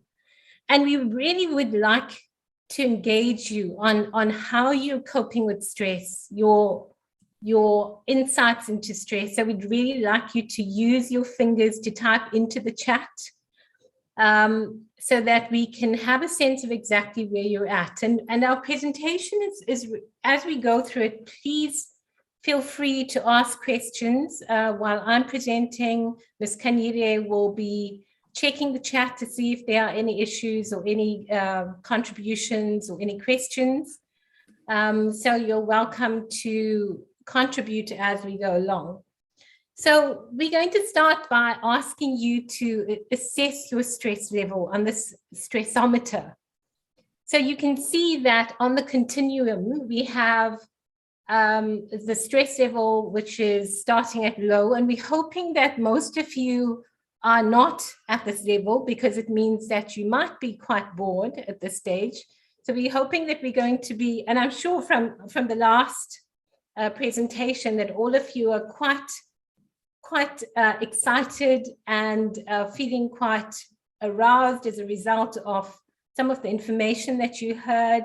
And I'm sure as researchers, you're wanting to go out and find out more about some of these issues that were mentioned. So let's identify at which level your stress is right now. So some of you might be at a moderate level, which is optimal for maximum performance.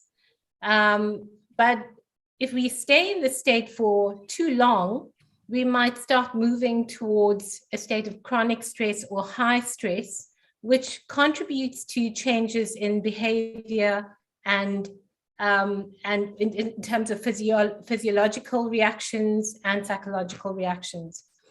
So you're welcome to share your stress level with us, or you can keep it to yourself. But the most important thing is simply to identify where you're at. And then what I'd like to do is ask you all to step back for a bit.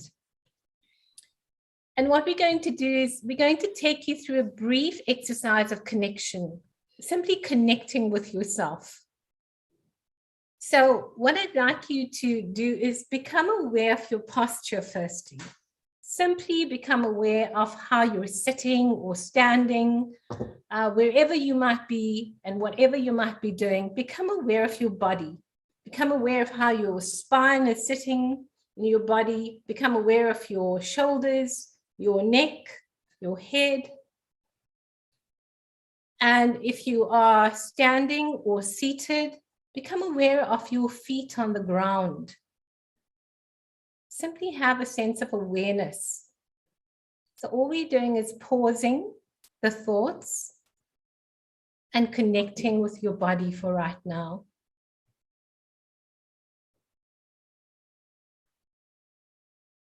And sometimes that's not too easy to do because we appear to be in our heads quite often. So it really helps if we are simply recognizing that all we're doing is shifting our attention. That's all. So you're shifting your attention to an awareness of your body. And then what I'd like you to do is simply shift your attention to your breath. You don't need to change it in any way. And you can do that by following the air into your nostrils and out.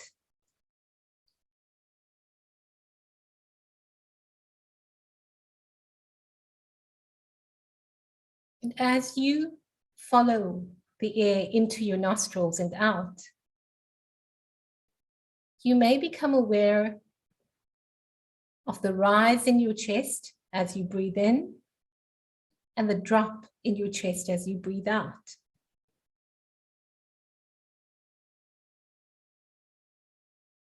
You may even become aware of the coolness of the air as you breathe in and the warmth of the air as you breathe out.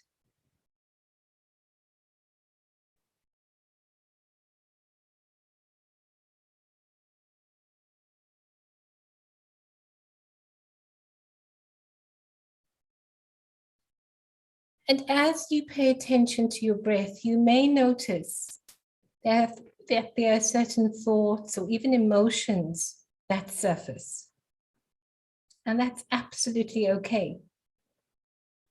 Simply allow them to come, acknowledge them for what they are. They're just thoughts and they're emotions, which are a very normal part of being human.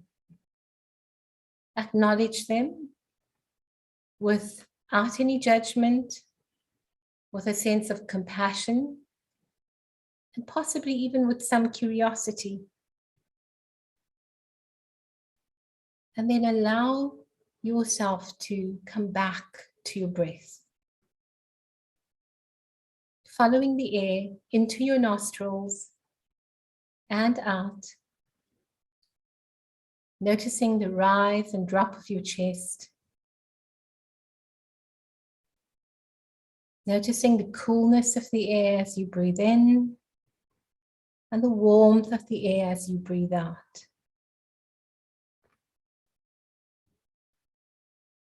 And now, take a deep breath in. You may want to count up to 4. Hold it for 4. And lengthen your breath, possibly for a count of 6.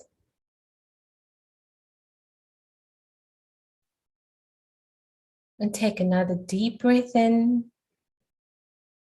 Hold it for a count of 4.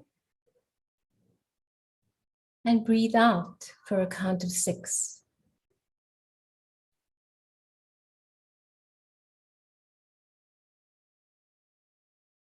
And one final round at your own pace. Take a nice deep breath in. Hold it for a few seconds and lengthen your out breath.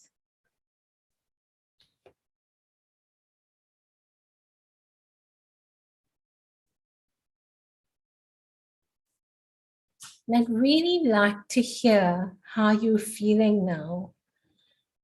And really the exercise to simply pause and connect with yourself might allow you to recognize that there are certain things in your physiology or even in your psychology that has now demonstrated that there is stress in your body, that there are physiological and even psychological factors that may have emerged that you may have been ignoring. And that is the very nature of stress. We sometimes tend to, it becomes so much of a part of who we are as people that we actually forget to attend to it. And so that is the purpose of our exercise today. So I'm hoping that your fingers are working in the chat and that you're giving us a sense of how you're feeling so that we can start engaging with some of that. So really, as stated by the United Nations and the World Health Organization and local experts, the mental health and well-being of whole societies have been severely impacted by the COVID-19 pandemic and is an urgent priority. Physical and psychological health go hand in hand, and there is no health without mental health. COVID-19 has further exacerbated anxiety, depression, feelings of loneliness, and fear due to economic and academic uncertainties. So it is imperative that the mental and psychosocial well-being of our students and staff are emphasized as critical for the achievement of success as a university. So it has been approximately 20 months since we were all thrust into the devastation of COVID-19 and the restrictive regulations imposed to secure our safety and health. Suffering and challenges were unrelenting and exacerbated by the pandemic. Our experience of multiple crises within a crisis defined our experiences. The consistent uncertainty and adapting to the rapid transitions has contributed to a mental health epidemic, with our 18 to 24-year-old cohort demonstrating the most severe impact due to the difficulty transitioning. But our latest research is showing a more nuanced understanding of this challenging time. Shevlin et al. Has demonstrated that responses to the pandemic are heterogeneous. Rather than the bleak narrative that we are all accustomed to, they are also powerful narratives marked by courage and resilience, community outreach, and Ubuntu. So perhaps it is these extreme periods of devastation and suffering that awaken us out of the narratives that we hang on to, that disrupt us, that contribute to stress. These narratives that we believe define us. And perhaps now is the time to show a collective will to broaden the reach of true caring and connectedness. So simply to give us some context in terms of mental health and stress in South Africa, research shows that mental health and nervous system disorders, which are primarily linked to stress, rank third highest after HIV and other infectious diseases in South Africa. Dr. Marunganye from the Psychiatric Association of South Africa points a very, very important question. How does the nation sanitize or protect their minds and build resilience? And he goes on to talk about how we as South Africans have turned to self-medicating with alcohol and drugs. And some of us, even fast food. So research has shown that stress can become chronic if an individual feels that they do not have control over it, have no support systems or resources to handle the stress, and also high stress levels can have a really negative impact on both mental and physical health, particularly when it's prolonged. And here it takes me to the inequitous systemic structures that we have that contribute to poverty in South Africa, and particularly the unequal medical structures to support us through stress and physical illnesses. So although everyone can become stressed, there are those who are more vulnerable to chronic stress, which can lead to chronic cardiovascular diseases and diminished immune responses to COVID-19. So what is stress? And I'm going to take you back to the father of stress, Hans Sale. And he defines stress as the non-specific response of the body to any demand for change. And we know that change and disruption is what defines our living experiences.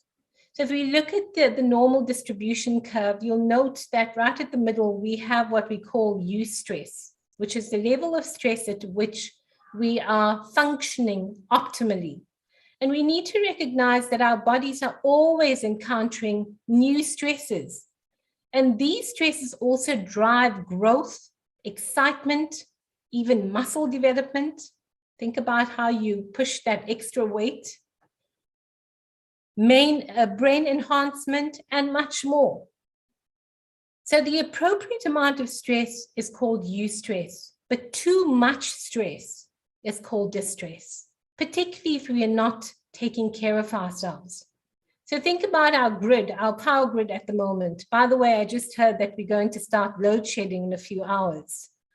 So just to add to our distress, think about the fact that we have not maintained these grids. And that is the reason that we are now, the demand is outweighing the use of energy in South Africa. So that's very much similar to how we move into distress when the demand outweighs our resources. So stress management is based on the premise that the experience of stress is not a direct response to a stressor per se, but rather the experience of stress is mediated by one's coping abilities and resources, both of which can be modified through stress management techniques. And this is what we're going to be exploring in a short while. The research shows that the same methods that are recommended to reduce one's high stress levels can also enhance one's immune system and help one deal better with COVID-19. Psychological resilience is born out of one's ability to face stress and adapt or cope with it by correctly appraising or judging the severity or relevance of the stress. So distress is a state of anxiety produced when events and responsibilities exceed one's coping abilities, as mentioned already. And this is impacted not only by environmental factors, but on cognitive appraisals of these factors. So think of the narrative when we say, oh, this is too much, I can't handle it. And think about what you're feeding your brain with at that point in time and what it's giving you back when you feed it with that kind of narrative. So we perceive a situation as dangerous, difficult, or painful, and we don't believe we have the resources to cope. So distress occurs when the pressure is greater than the resource. So take a moment simply to identify your red flags of distress. So to contribute to your distress a little bit more, I'm going to introduce a concept called neuroception, which is simply detection without awareness. So we also have what we call the nervous system or neural circuits, which are able to distinguish whether situations are safe, dangerous, or life-threatening. And this can occur at a level before awareness. So some of you might be familiar with the experiment by Dr. Benjamin Libet. He actually won the Nobel Prize for this experiment, which shows that we are having a nervous response to stress even before we are consciously aware of what's going on. So the body's already doing what it needs to do to protect ourselves from stress or from what we perceive as life-threatening or dangerous before it reaches awareness. And we know that our nervous system is impacted by everything we do. So the concept of neuroception came from polyvagal theory, which was developed by Stephen Porges. And it really does provide us a good understanding of how the pandemic has impacted on our nervous system and our responses to stress. So let's reflect for a bit on the meaning of being safe. What does being safe mean to you? And what triggers you when you feel in danger? Individual reactions are activated, and none of us present the same response in the case of danger, as none of us have the same experience of felt security. So much of this is dependent on our biology, our past experiences, and particularly our past experiences from trauma. So we need to really look back, reflect on what happened when you heard about the pandemic. Did you rush out to the stores? Or did you choose to stay in your home to ensure that you were protected and safe? So how do we face risk, be it real or perceived? And how does the individual perception of risk turn into a shared perception of a community perception? So think about all those news feeds and how that aroused the system and agitated you or contributed to you feeling quite scared, anxious. and think about how we experience social isolation.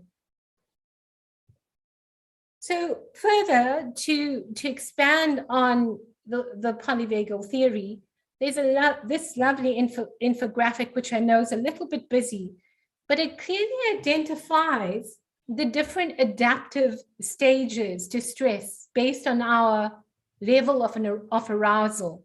And I think most of you might be familiar with the middle one, which is the fight or flight stage.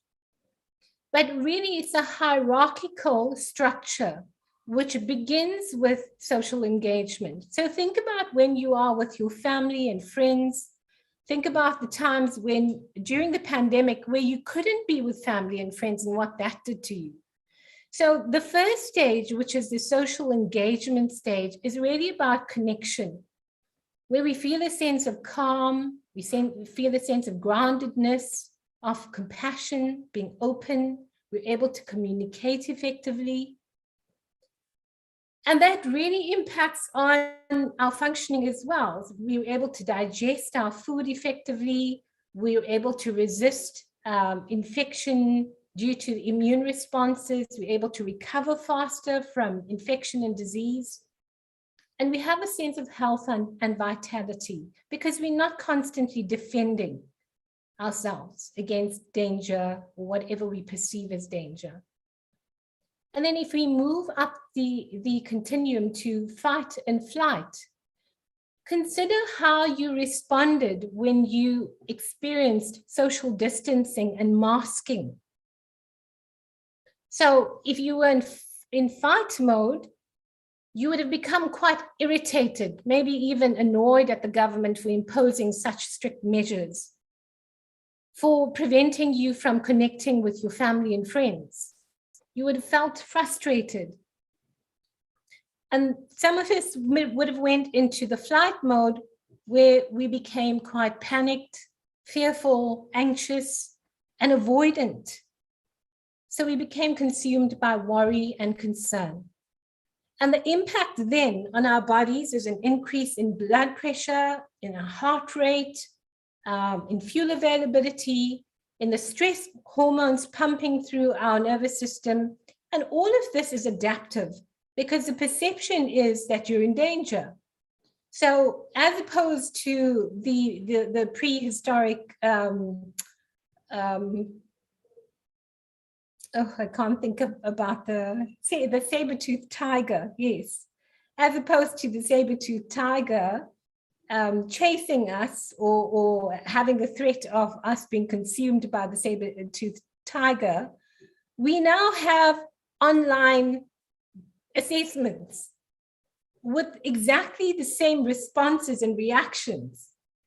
And these are sustained. And so think about the fact that you are now having this increased heart rate, blood pressure, cortisol, adrenaline pumping through your system consistently for a period of time, and the kind of damage that that causes to your physiology and your psychology.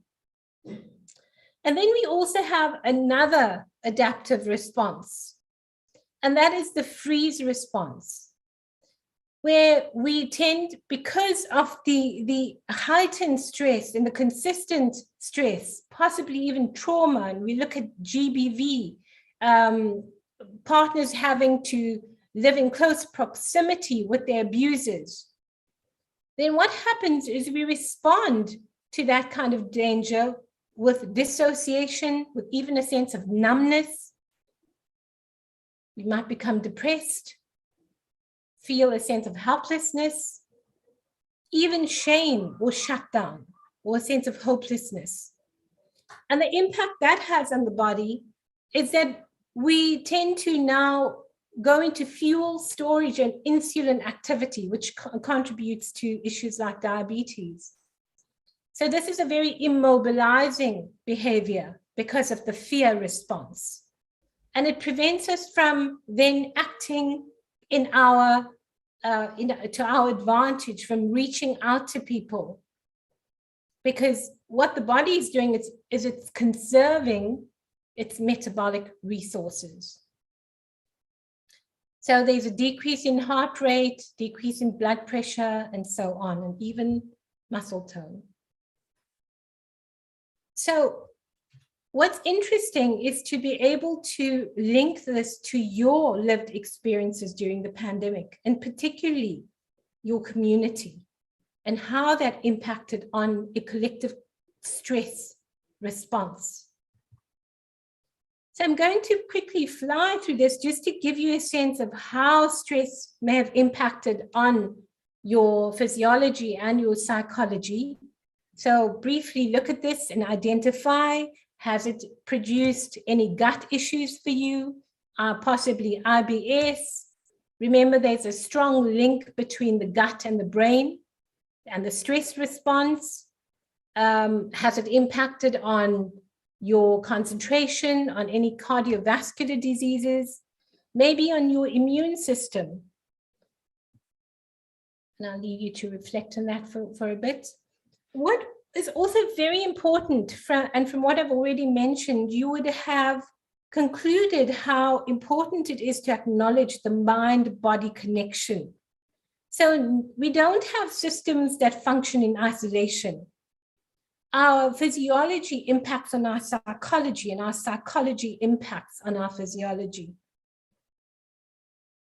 But we do have hope, and that is the gift of neuroplasticity, our ability to adapt, to change the brain and to change our responses to stress. So the gift of neuroplasticity is that we can consciously create a new level of mind, able to choose responses that are in line with our values. Research has demonstrated that naming our feelings can have a strong positive effect on the brain. And the term for this process is called affect labeling, or name it to tame it. And with self-awareness, you can make choices to get your needs met, to prevent symptoms from worsening, and engage in practical ways to bounce back. So let's take a moment to pause and reflect once again. So we have what we call the stress continuum in front of you. So what I'd like you to do is ask yourself, where are you on this continuum? Which stage describes you right now? So we have four levels: thriving, surviving, struggling, and in crisis. And thriving very much looks like, hey, I've got this. So I'm calm and steady. I'm calm and steady with minor mood fluctuations, which are very normal. Normal sleep patterns and appetite. Surviving looks like, hey, something isn't right. I may have some nervousness, some sadness, increased mood fluctuations. And when the pandemic started, I would place myself quite consistently on the surviving spectrum. Muscle tension, low energy headaches. And then if we don't attend to these, of course, we could quite easily move on to, hey, I can't keep up with this any longer. Where I have persistent fear, panic, anxiety, anger, pervasive sadness, and a sense of hopelessness. I feel exhausted all of the time. I may also experience fatigue, aches and pains, and a restless or disturbed sleep. And we know that sleep is a major indicator of chronic stress. And we know how important this function is to good brain functioning. And think about our students who have struggled during this period. I know many of our students have spoken about this disruptive sleep, being unable to fall asleep, waking up in the middle of the night and being unable to go back to sleep, and resulting in a sense of fatigue, a feeling of being unable to function properly, unable to focus and concentrate. And then, of course, we have the crisis stage. I really can't survive this. It's disabling stress, distress, and loss of function. Some of us may have experienced panic attacks, nightmares or flashbacks, particularly if you experienced trauma during the pandemic. You're unable to fall or stay asleep, and there are lots of intrusive thoughts. We may also have thoughts of self-harm or suicide. And and then we also need those substances, alcohol or drugs, to soothe ourselves, which end up numbing activities to cope. So I also want you to notice that when we are thriving, we're able to have a range of emotions and experiences. We can be happy or sad, excited, energized, or tired, and we're able to take things in stride and learn and grow. But as we move along the continuum closer to crisis, our emotions and experiences narrow, usually toward a feeling of being overwhelmed or even feeling numb. And this is what we're wanting to avoid or tend to as soon as possible. So then what is the next step? What do we need to do to ensure that we are able to listen to ourselves, listen to what our needs are, and attend to them appropriately?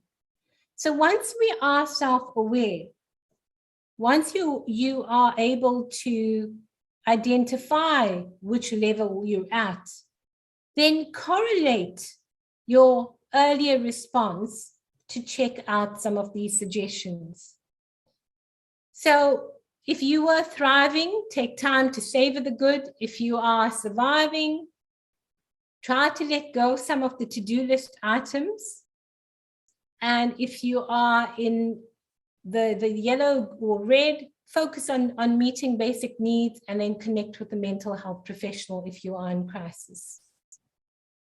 So in other words, become aware, allow yourself to be able to check in on yourself, check in on your family, check in on your teams, and then reach out and connect to address what is going on with you.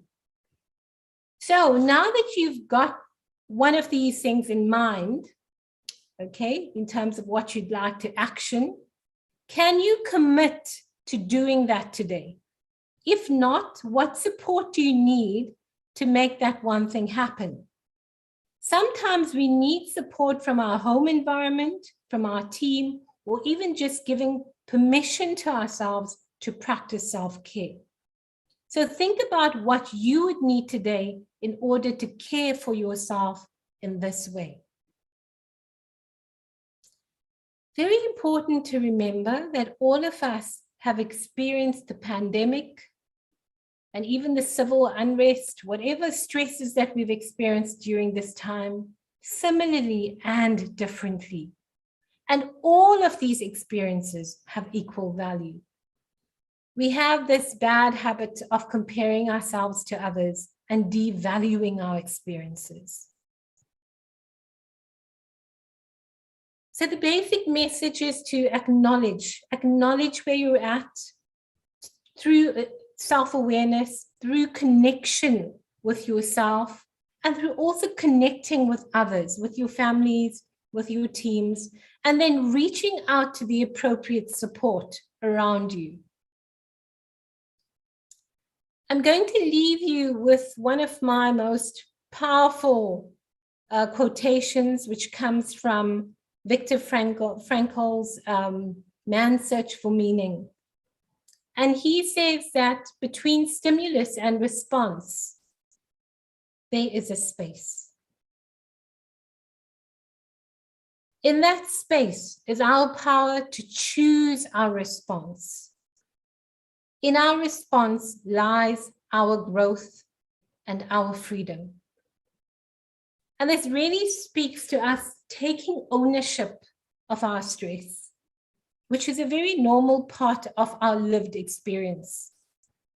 And to be able to recognize when we need help, to be able to recognize our needs and to address them appropriately and effectively, so that we can then recognize the options, the choices we have to respond in a way that honors who we are as people, that honors our value.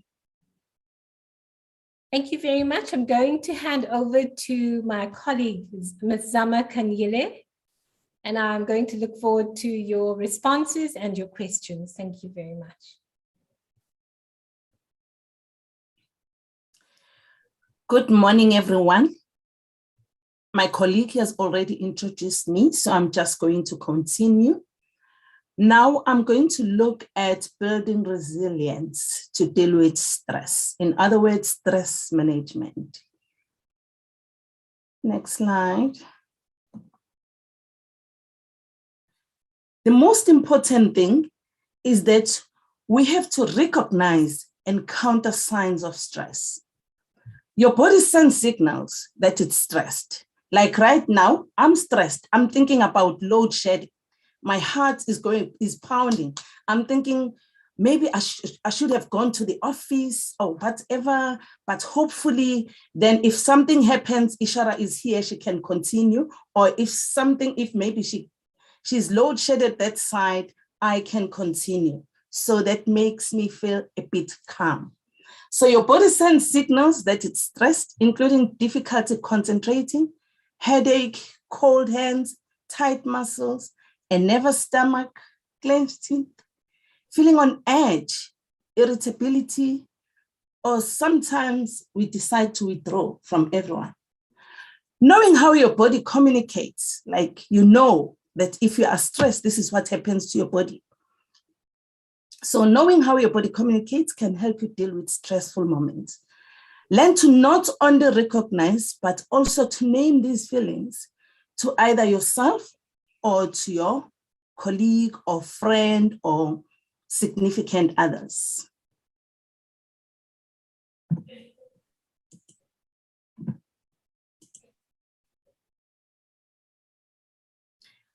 Okay. Resilience is one of the key qualities of growth mindset. Growth is not something that happens in a blink of an eye. It does not happen overnight. It's a process. So people with a growth mindset accept failure as a means of learning and improvement. So Professor Carol Dweck uses the terms growth mindset and fixed mindset to describe how belief systems about our own abilities and potential fuel our behavior and predict our success. What are mindsets? Mindsets are just beliefs, both conscious and unconscious, but they are powerful beliefs. But what is important to know is that these are beliefs that can be changed with proper training and development. If one has a fixed mindset, they will always be stressed. Why? If you look at that image, because they avoid challenges. Anything that seems to be challenging, they run away from it.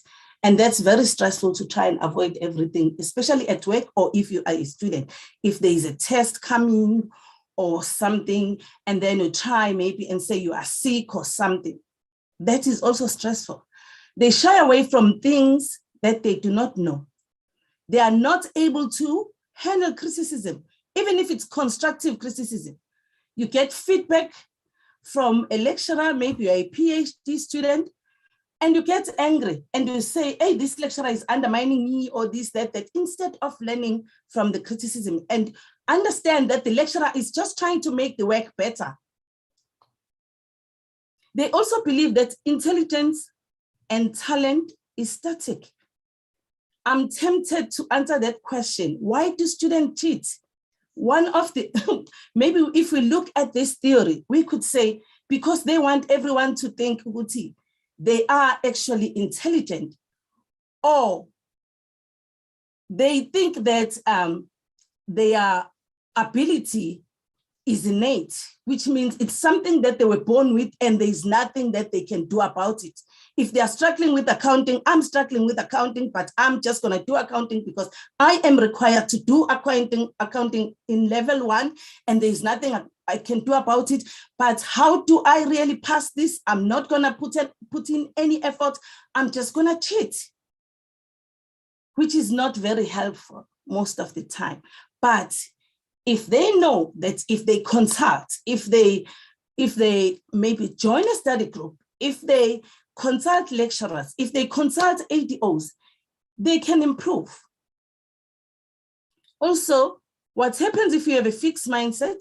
You do not carry out any actions without seeking approval. They are always seeking approval. They focus on proving themselves. The most important thing is to prove yourself. Even if you join a study group as a student, what you do is you go to the study group, you are there, you say, oh, usually students say, but it's me who was helping everyone, but I'm the only one that failed, because the student was there to prove that they know instead of learning from other people. They are threatened by success of others. They don't learn from others. Effort is regarded as not very fruitful. They do not want to put effort. Then some of them will cheat. They understand failure as limit of ability, and they think that failure actually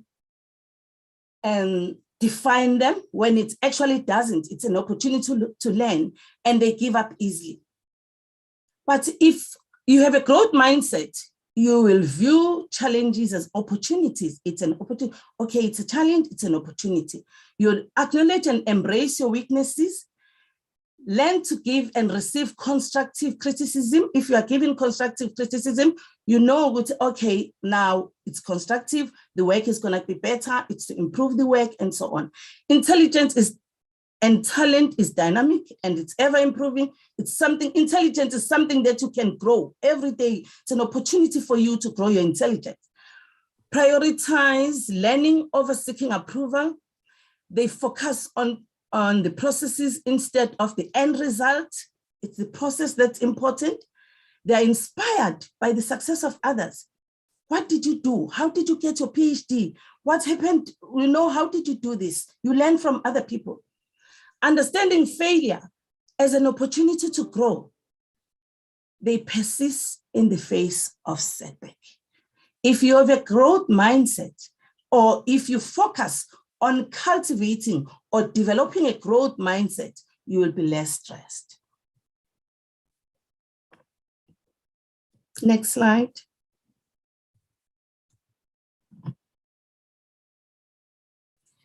Also, it's important to try and improve your support system during this time, or if you want to deal with stress, like social support, your friends, your confidants, your relatives, your co-workers, and so on. If you need help, just say, I need help, or I need someone to assist me with this, or I don't know how to do 1, 2, 3, 4, 5. I remember when we started running workshops on Zoom, we had to do the register. I didn't know how to do the register besides asking students to give me information. And my colleagues helped me, they assisted me, because I was wasting time trying to write names, surnames, and student numbers, and so on. But I learned from my colleagues. So if you ask other people, or if you request help, or if you seek help from your colleagues or from your friends, then you will definitely get support. The buffering theory holds that people who enjoy close relationships with family and friends receive emotional support, and that indirectly helps to sustain them at times of chronic stress and crisis, because you have a sound support system at home and at work. Ishara, do you want to come in? Okay. No, it's fine, Summer. You can go ahead. Okay. Reframing is also very important, the reframing technique. What do we mean by that? Reframing refers to changing the way we view events so that we may experience them more positively and can find more positive alternatives.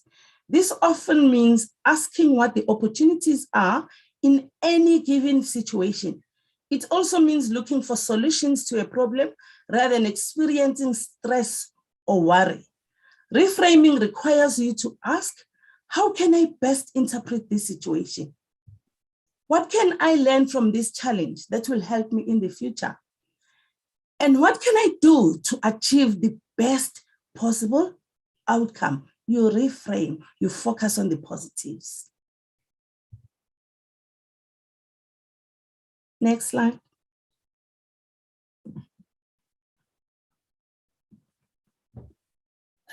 Is the next slide now, Zoma? Okay.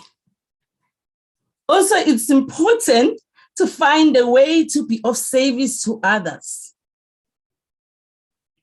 That is helping others feel good, because it brings a sense of belonging and it helps to keep things in perspective.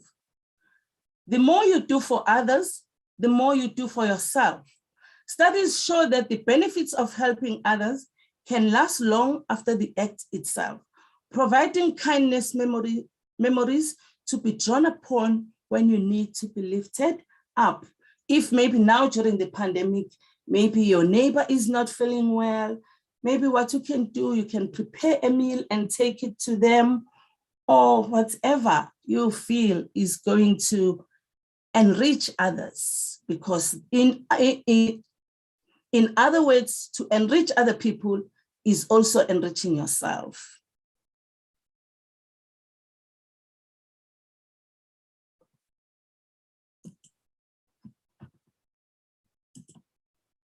Ishara. Sorry. Habits to elicit the relaxation response. You can counter the stress response by using a combination of approaches that elicit the relaxation response. These include deep abdominal breathing, focus on the soothing words, e.g. peace. You know, when things are just so chaotic, that's what I always do. I just say peace, peace, peace, and it helps me calm. Visualization of tranquil scenes, repetitive prayer, yoga, and so on. We've already looked at mindfulness. Ishara did that. Intentional movement is also very important if you want to deal with stress. Use intentional movement or exercise to stifle the build-up of stress in several ways. Exercise such as taking a brisk walk shortly after feeling stressed not only deepens breathing, but it also helps relieve muscle tension. Movement therapies such as yoga are also very important.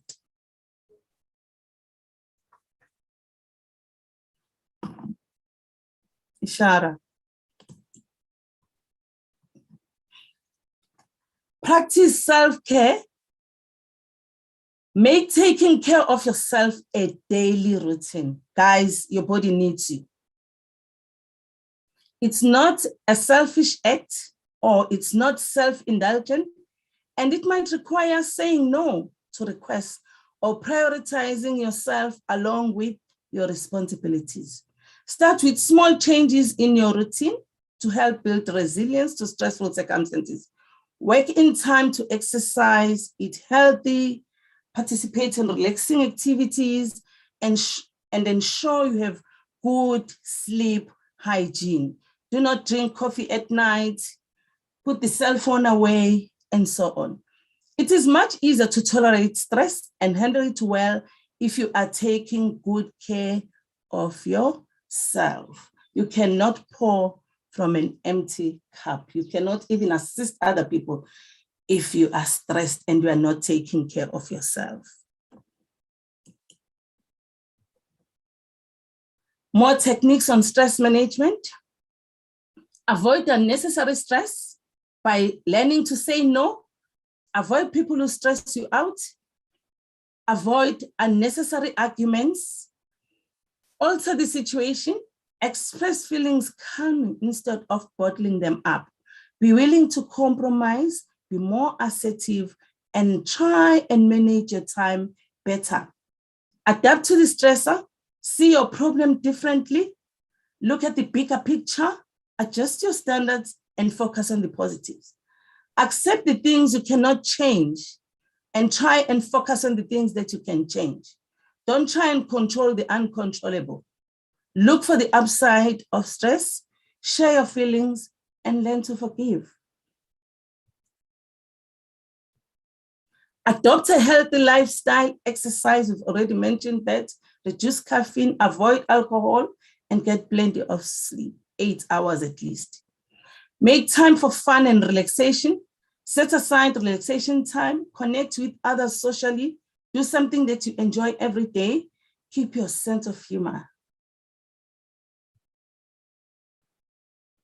The upside of stress. Stress is an important signifier, not something to be ignored.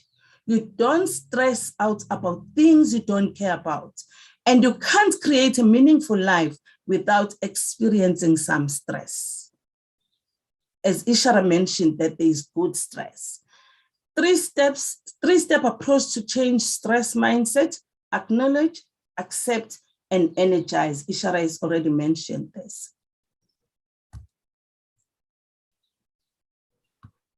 How to contact us if you're a student?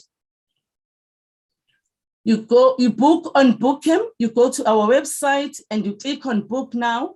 Or if you are struggling, you can send an email to Norma Makatini, our administrator, and she will be able to assist you. And just to remember that the toll-free line will enable you to contact all the student support services in the different colleges. Sorry, I'm having a problem changing the slides. We also have the mental health lines for the South African anxiety and depression group. So please take note of these. And we also have the number for ICAS for staff members to ensure staff wellness.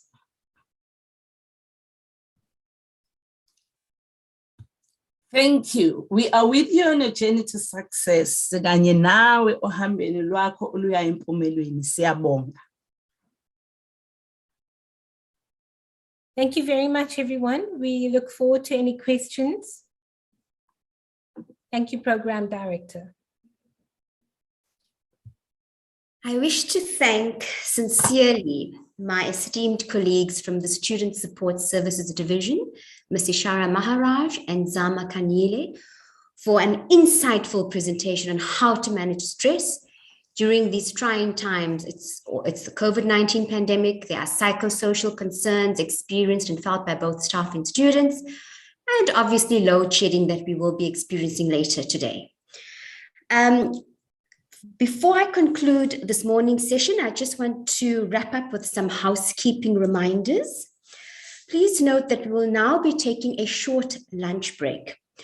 The paper presentations will begin at 12:30 and end promptly at 2. For the paper presentations, it will be 15 minutes to present and 5 minutes discussion time before we move on to the next speaker. There'll be 5 themes for each of the presentations. The first theme will be language issues. The second theme will be academic staff's experiences. Third, mental health. Fourth, the impact of AMS interventions. And fifth, student resilience during remote teaching and learning. Each of the themes have a link. So if you could click on that link, it will take you through to those 5 themes from at 12:30. I also need to remind you that you need to please go to the chat icon right now and complete the online attendance register. There's an online attendance register for both today's session and tomorrow's session. It's 2 separate attendance registers you need to complete. So please go on now and complete the online attendance register. And I need to remind you finally, when we are done with the paper presentations at 2 p.m., to come back to the main plenary session. We will listen to our lovely entertainment relief by Prof. Msizi Mkize about demystifying mathematics, which I think we will all need after our stimulating presentations this afternoon. So wish you all well. Enjoy your lunch. Please be back at 12:30. Take care.